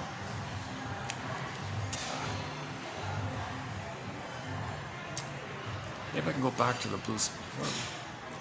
There's only 20 minutes left anyways. Maybe let me turn around. Let's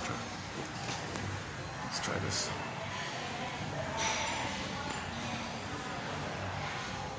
Is the lighting okay this way? Not really, eh? Maybe I can close the door. Okay, let me just take a 1 minute break here.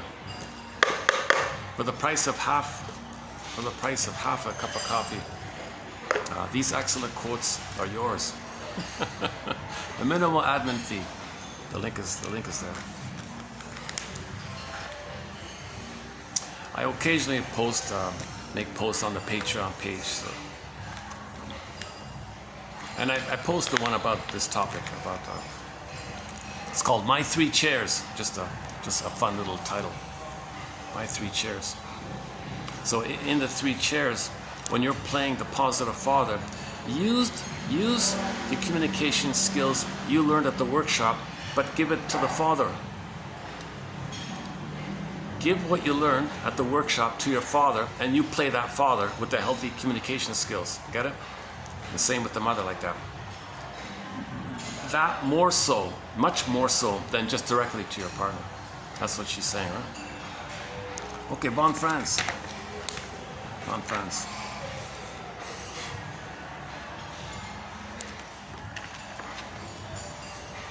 Robert Bly quotes her a fair bit.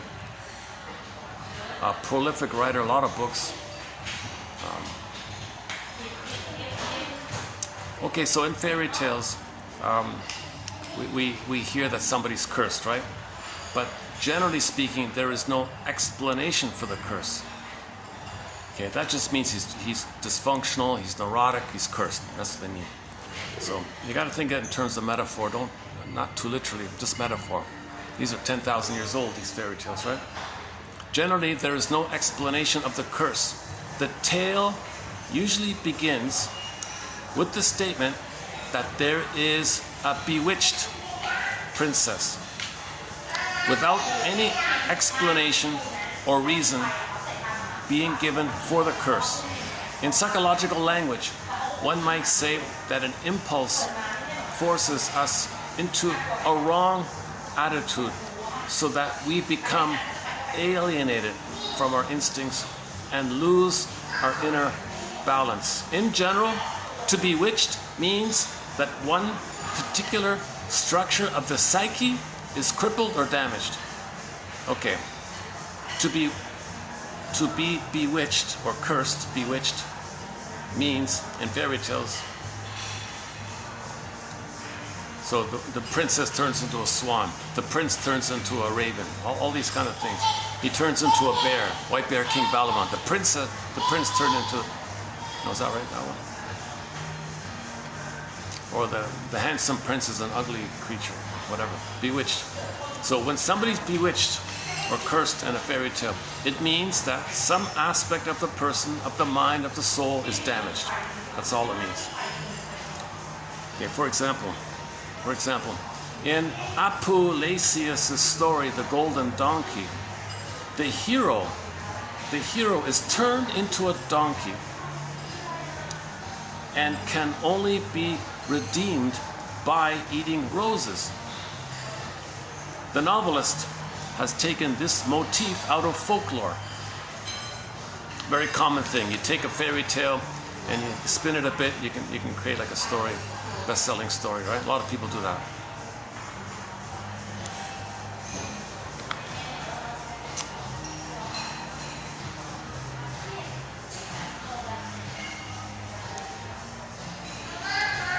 Let's try this then.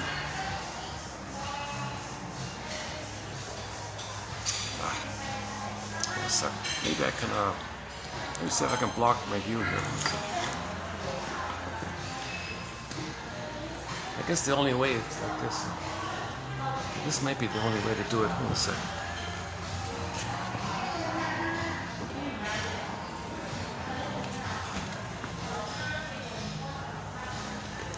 Okay, let's try it this way then. Still. I'm trying to block my view from a distracting thing now. Okay, back to the golden donkey. Oh, ancient story. I've never read it, but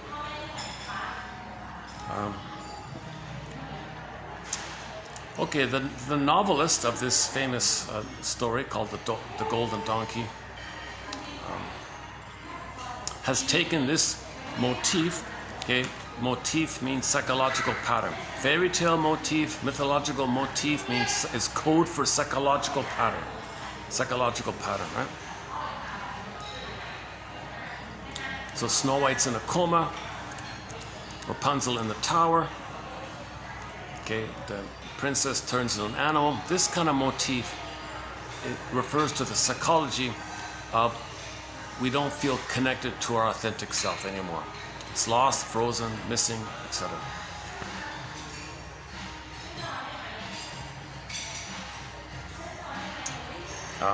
The theme of the human being who is turned into an animal and can only be redeemed by eating flowers appears all over the world. The flowers may be lilies, not necessarily roses, depending on the country in which the story is told.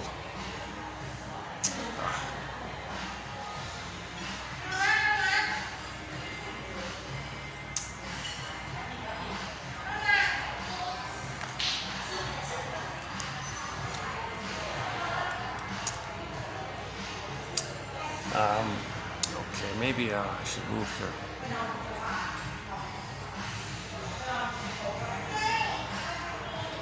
Let's go back to the blue room and finish up there. Hold on a second.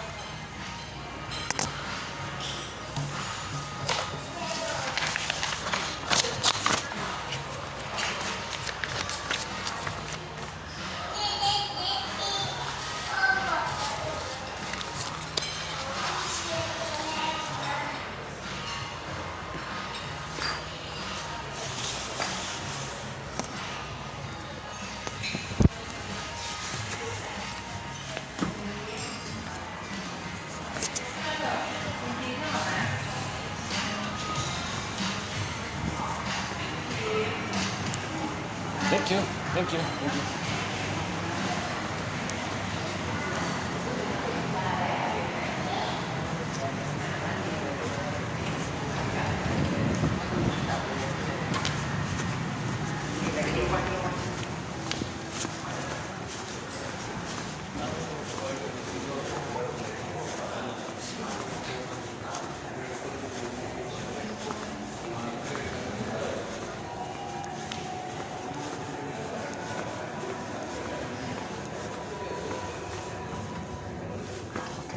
Good.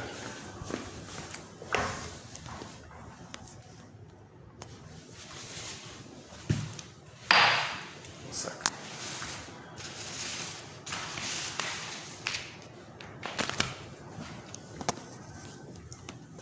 Is the lighting doable here? Just so sorry. Okay. Now back to the story here. Maybe in the future we'll update this one. This is just the first reference to it. The flowers may be lilies, not necessarily roses, depending on the country in which the story is told. A simple German story relates a man who woos the beautiful daughter of a witch. The mother and daughter decide that he has been unfaithful, and they transform him into a donkey. He is obliged to carry the miller's sacks for a long time, until one day, while he is passing the witch's house, he overhears the daughter ask her mother whether they should turn him back into a human. Remember in the Odyssey at the tournament, they turned them all into pigs in the Odyssey? He said, turn my men back, come on. He overhears the daughter ask her mother whether they should not turn him back into a human. And he learns that if he eats lilies, he will become human again. He does so and is transformed. He then stands naked before the people and explains what has happened. This is the original simple version upon which Apuleius' story is based. To be turned into an animal is not to live according to one's true self, but to be partially overwhelmed by a one-sided compulsion which upsets the human balance. That's all it means. That's all it means, right? It's an image that can carry for tens of thousands of years. How do you describe dysfunction and neurosis in a picture story? If you're telling us a picture story, how do you make a picture of dysfunction or neurosis? Oh, turn him into something. It means he's dysfunctional. You could argue that it's just a symbol to mean we're dysfunctional. That's all it means. So what about redemption? The motif of redemption. Well, sometimes there's a bath. In many fairy tales, there is the motif of the cursed or bewitched being, either male or female, who is condemned to some harmful thing or something wrong, and who can be redeemed by taking some kind of bath. It may be just a bowl of water into which the hero may have to push his partner 3 times, thus affecting redemption. Or the liquid may be the milk of a cow, or maybe the urine of a horse, etc. Jesus. It may be a kind of sweat bath at very high temperature. In considering the symbolism of the bath, comparison can be made with the different, with the Eleusinian mysteries. Long ago, something called the Eleusinian mysteries. In these mysteries, in these rituals, the participants first went to the sea to take a bath. Such cleansing baths taken before initiation into the deeper mysteries are symbols widespread throughout the world. North American Indians, indigenous, First Nations people usually go into a sweat lodge where they sit in a chamber under the earth. Oh, are those sweat lodges under the ground? Oh, I see. Water is poured over the hot stones, like a sauna, right? So that the man sits in hot steam while rubbing himself with sage grass. Sage grass, as a means of cleansing himself from the sins he has committed and from the evil spirits. The idea of renewal by water. So it's symbolism, renewal by water. In general, water refers to the unconscious, and going into the water and coming out again seems to have a certain analogy with going into the unconscious.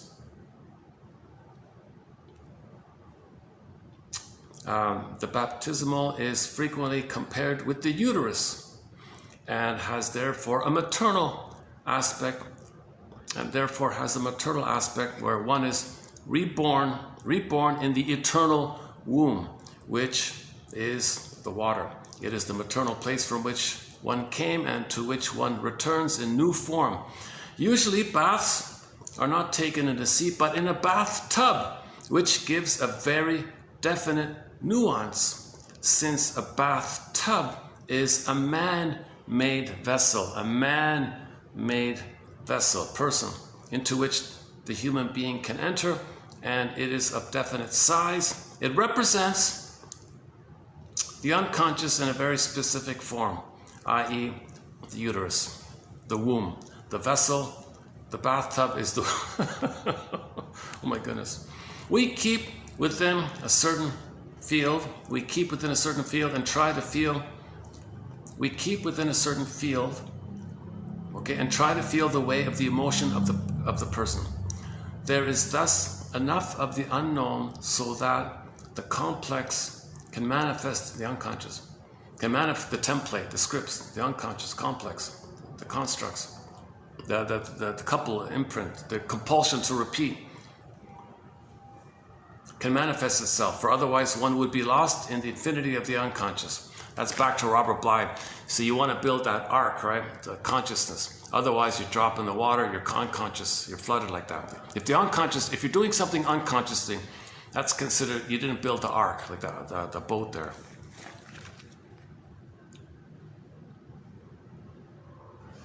So you go in the water, you want to come up and have a boat. In the boat, you might catch a fish, eat the fish, make the unconscious conscious, right? That kind of. So the water means unconscious. That's what she's saying here somehow. And you want to go to the unconscious and come back. Okay, so we had our beingness, we lost it, went to the unconscious, want to get it back. Snow White, Rapunzel, they're in the unconscious. You want to get it back to conscious and make it a part of yourself. That's all it means. It sounds very elaborate, but it's really kind of...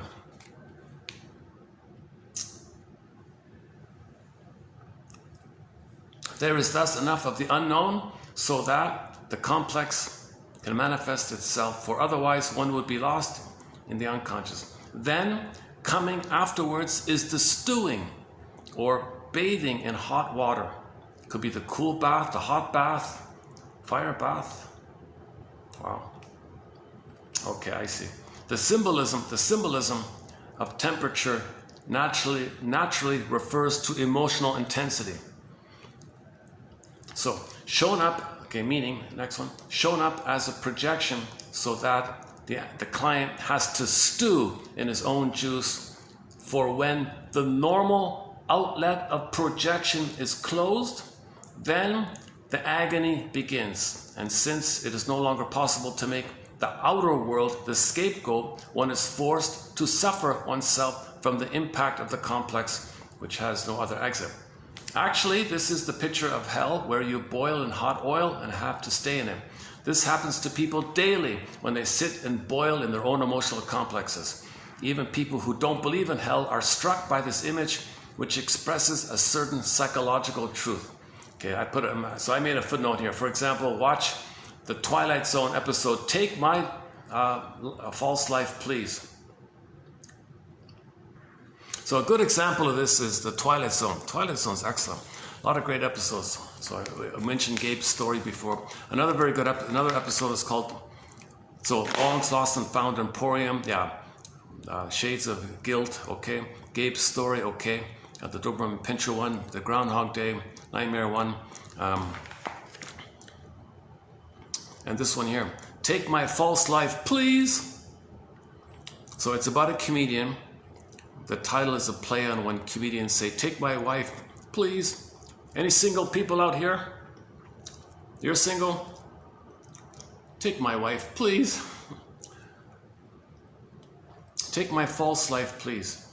So this episode kind of describes this convoluted thing Von Franz is saying. Watch the episode from the Twilight Zone. So he was deprived of his opportunity to externalize, to blame, to scapegoat, to make fun of others, to joke about others, talk about others. He was deprived of it. When he was deprived of it, he'd have to face it within. That's hell. He went to hell. Meaning, hell is a metaphor for the emotion of shame. He had to face the shame about himself. He didn't want to know that his mother shamed him. He became the shaming mother and shamed others. That was taken away from him. Now he had to face himself. That's what that's about, right? So the story, what do we got here? Oh, maybe just 10 minutes left. Okay, let's hurry it up here. Maybe 3 hours and a bit. Yeah, okay, let's finish up in 10 minutes. So it's about a famous comedian guy. I think they modeled him after Steve Martin or something, I'm not sure. But in real life, we learned that he's narcissistic, psychopathic, cold, sadistic, cruel. His jokes are always put down jokes and making fun of others like that. And in his personal life, we learn about his personal life. He's very cruel. He robs other comedians his routine. Easy pickings, he says. The mother wanted to go into his house. He locked the door. She died of hypothermia outside. He hit some woman, and she had to go to the hospital. He's a very violent, cold, ambitious, aggressive, sadistic kind of character. Right? So enough of this, right? So in the midlife phase, in the midlife audit, in the midlife examination period, we got to face the shame. He's got to face the truth. He's got to face his inner truth like that. So Twilight Zone, zoop, you flashed him into a hell. Now he's in the hell scene, and his job is to entertain the denizens of hell. 3 nights. He's got to do 3 routines a night, 7 days a week. So he said, all right, fine, I'll do my routine in hell. So he tried to do his normal routine. Nothing. Nothing. When he tries to make fun of others, nothing. Now he's freaking out here. That's his defense. That's his defense. To scapegoat others, to not feel that he was shamed by his mother. So now he's freaking out. Now he's stewing in his juice. Now the hell scene, the fiery, burning, biting feeling. He's going to face the burning, biting feeling called shame. Now he's stewing like this. That's what he mean by the fiery ice and all the fiery water. Now he's stewing in his own juices. Because in the audience, there was a heckler. The hecklers made him, you can't scapegoat anymore. Here, you got to tell the truth. Tell us about that woman you had. Tell us about what happened to your mother. Tell us about that guy you conned. And so on and so forth. He's got to do that 3 nights a week, 7 days a week for 20 years. They said 2 eons or 2 eons or something. I think it's 20 years. So now he's facing the shame. The heckler in the audience was a symbol of his inner knowing, which he avoided. He avoided it by shaming others. Now he's got to face his inner knowing. So now he's got to face his inner knowing for 20 years. And then when he would do that, the denizens of hell would laugh at him. He made a living making fun of others, and they would laugh at others, scapegoating. That scapegoating option was removed. Now he's got to face inward. He's got to look inward. Okay, Michael Jackson, Man in the Mirror. If you got to heal, you got to look inward. So he had to look inward. Okay, so he had to speak the truth finally. He had to do like the eagle feather kind of thing. He had to finally hold the eagle feather and speak the truth. He was afraid of it. His whole life was avoiding it. So he was also Peter Pan. He was always flying and avoiding it. So he had to face the truth. So in the midlife audit, we got to face the truth. That's called hell, stewing in your own juices. That's what she means. So now he's in the water like that. So now he's submerged, he's metaphorically in the water like that. Now if he could be conscious, if he can, we saw a glimpse of that at the end. He said, gee, I'm really getting a sense of what I did. So, the Twilight Zone is a lot about empathy. A lot of these episodes are about helping people to have empathy. For example, another episode called Shades of Guilt, it was about teaching the man empathy. Matt McGrady, not only did he walk a mile in another man's shoes, he got to walk a mile in another man's body. So Matt, he was Matt, but his body morphed into another guy, and he had to live like the other guy. Now he knew what that other guy experienced, and he developed empathy from that, courtesy of the Twilight Zone.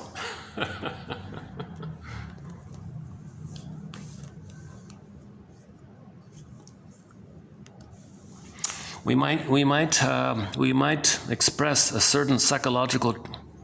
We might say that the light of the candle would represent the light of an understanding attitude. So we want to find the light, express the light, be the light, share the light. And enlightenment of the mind, which now enters the unconscious and fertilizes it. That would represent an attitude of voluntary sacrifice, a certain conscious understanding and knowledge of the truth obtained by dipping it into the water, handing it back to the unconscious from whence it came so that it may be increased in power and effect. There is also the union of the opposites. So it's just a constant cycling around. Something unconscious, you don't know you're conscious. Now with that consciousness, you can go into the unconscious and go deeper and make it conscious. Now with that new consciousness, you go deeper and make more of the unconscious conscious. It's kind of a cycling like this. You want the yin and the yang, the maiden and the king. The being and the doing comes from the being. You want to get the being, then your doing comes from the being. That's ethical and moral, and you're healed. Healing and wholeness, the more whole you are, the more healed you are. Healing and wholeness, your symptoms go away. But you're in pain and fragmented when your authentic self is too much in the unconscious.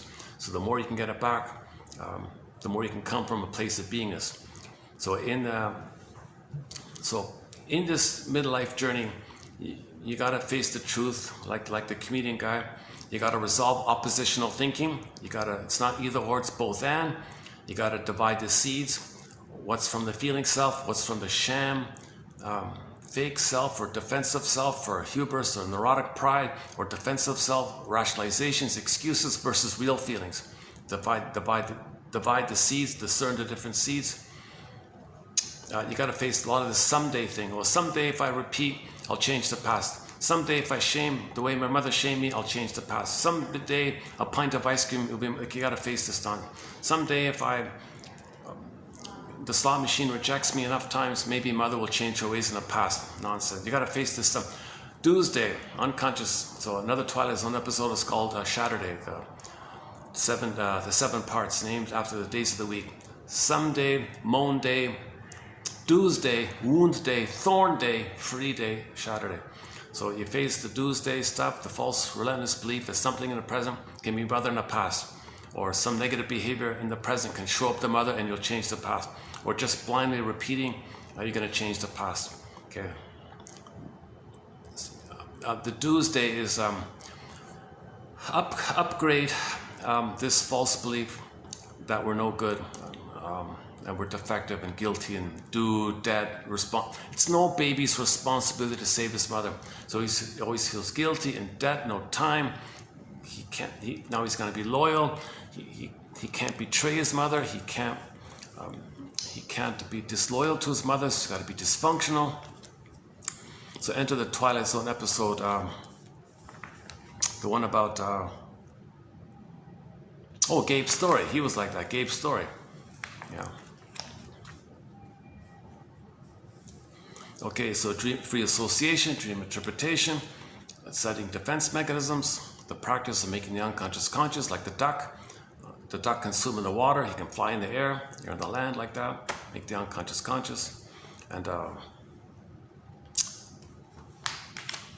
a few other basic tasks discussed earlier. Let's see. Let's close this up pretty much now, yeah. Let's wrap this up to make sure I capture the film. If I run out of storage, I lose the whole thing. I've lost a lot of good videos lately because of this.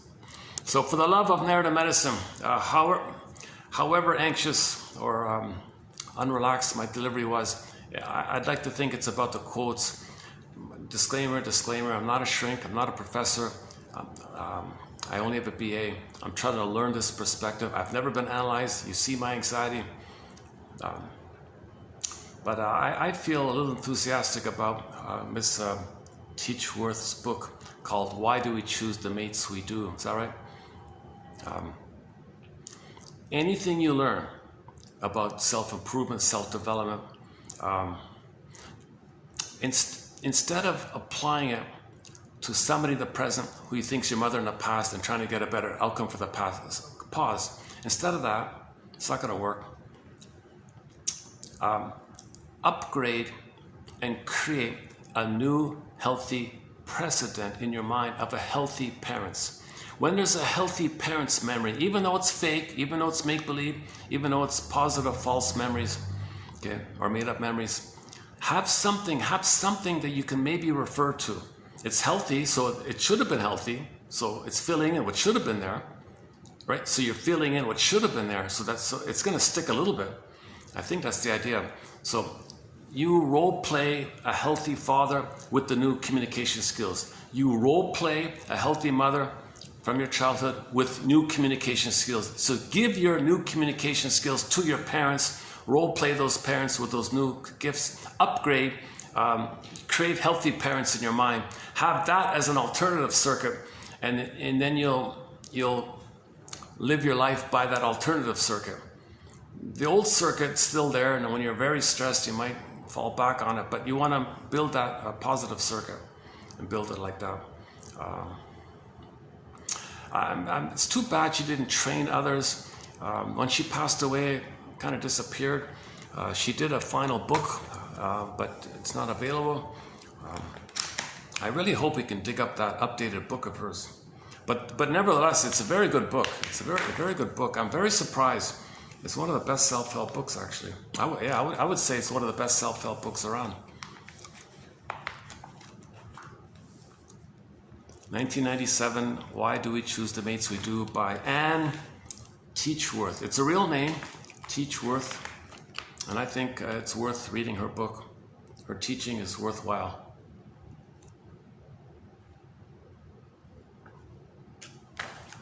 Oh my God, if she went on a talk show, if she did any kind of, she didn't do any talk shows.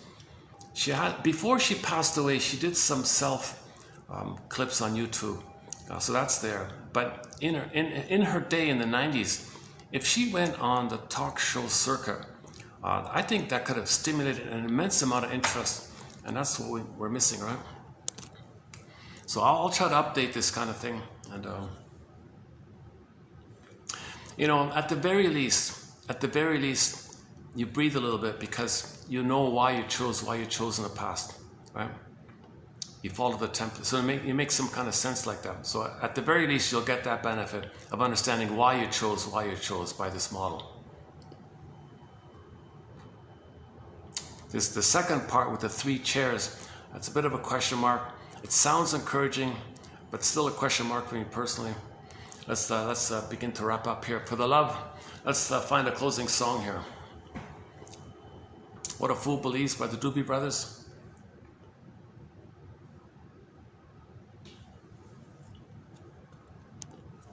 We closed up with Farron's song recently, Ain't Life a Brook, by the folk singer Farron, F-E-R-R-O-N as in Nancy, Farron. She's got a very good song called Ain't Life a Brook. Ain't Life a Brook.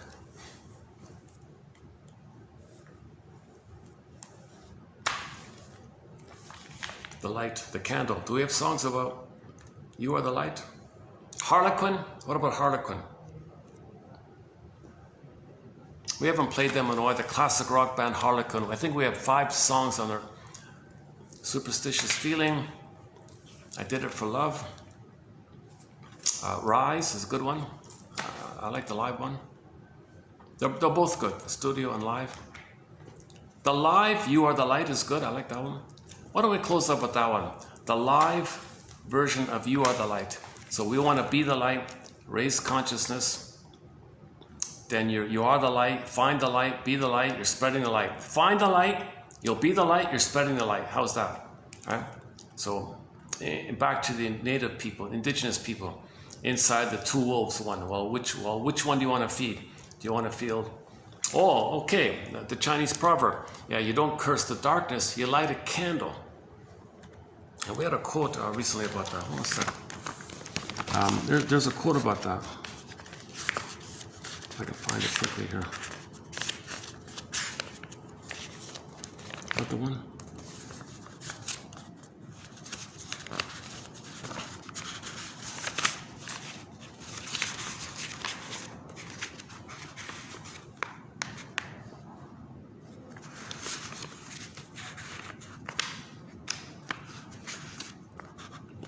this one here. Darkness cannot be removed from a room. It vanishes when light enters. So don't curse the darkness, the proverb says. Light a candle. Light a candle. And if you light a candle, you may get out of the trance.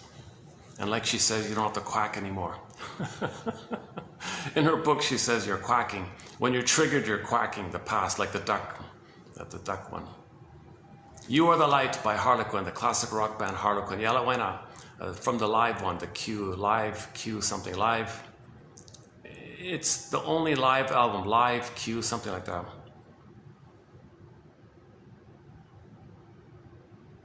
Okay, let's press the play button to Harlequin's song, You Are the Light. And I'll see you in the next video. Thanks very much for the love of narrative medicine. Well, I'll see you in 90. Today was 90, 29:32. So coming up, the next one will be 29:32 by the Folsom team.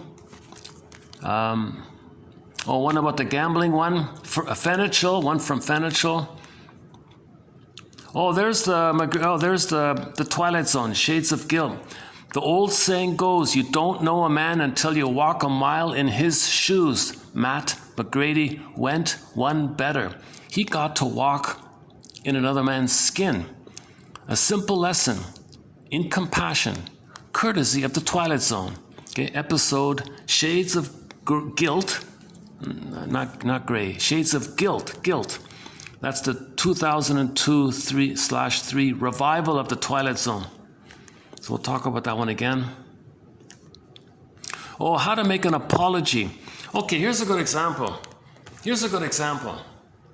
In the 3-chair role play exercise, role play your father giving an apology to your mother, and then role play her acceptance and all that, and crying and all that, and saying thank you and all that. Okay, and then role play your mother giving an apology to your father.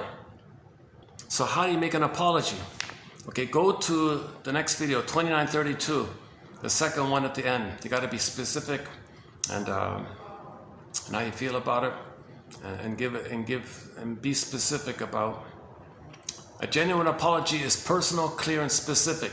It suggests a change in future behavior. The personal part says, I'm sorry I hurt you. The clear and specific parts name exactly what action we regret. You got to be specific. What specific actions, clear, specific actions that you regret? That's the core, the heart and core of the apology, that part there. And then we say how we will make repair, and so on. Okay, that'll come up tomorrow by the Folsom people, the Folsom couple. Oh, they're a couple, huh? I'm sure they're a healthy couple. Forgot their name. M. Folsom, Fossum. Fossum, the Fossums. I think Robert Bly mentioned their book as well. They have the famous book, Facing Shame, by these guys. It's a couple. Okay, let's press the button. You Are the Light by Harlequin. And I'll see you in 29:32. Thanks very much for the love of narrative medicine. I'll see you in 29:32. Press the play button.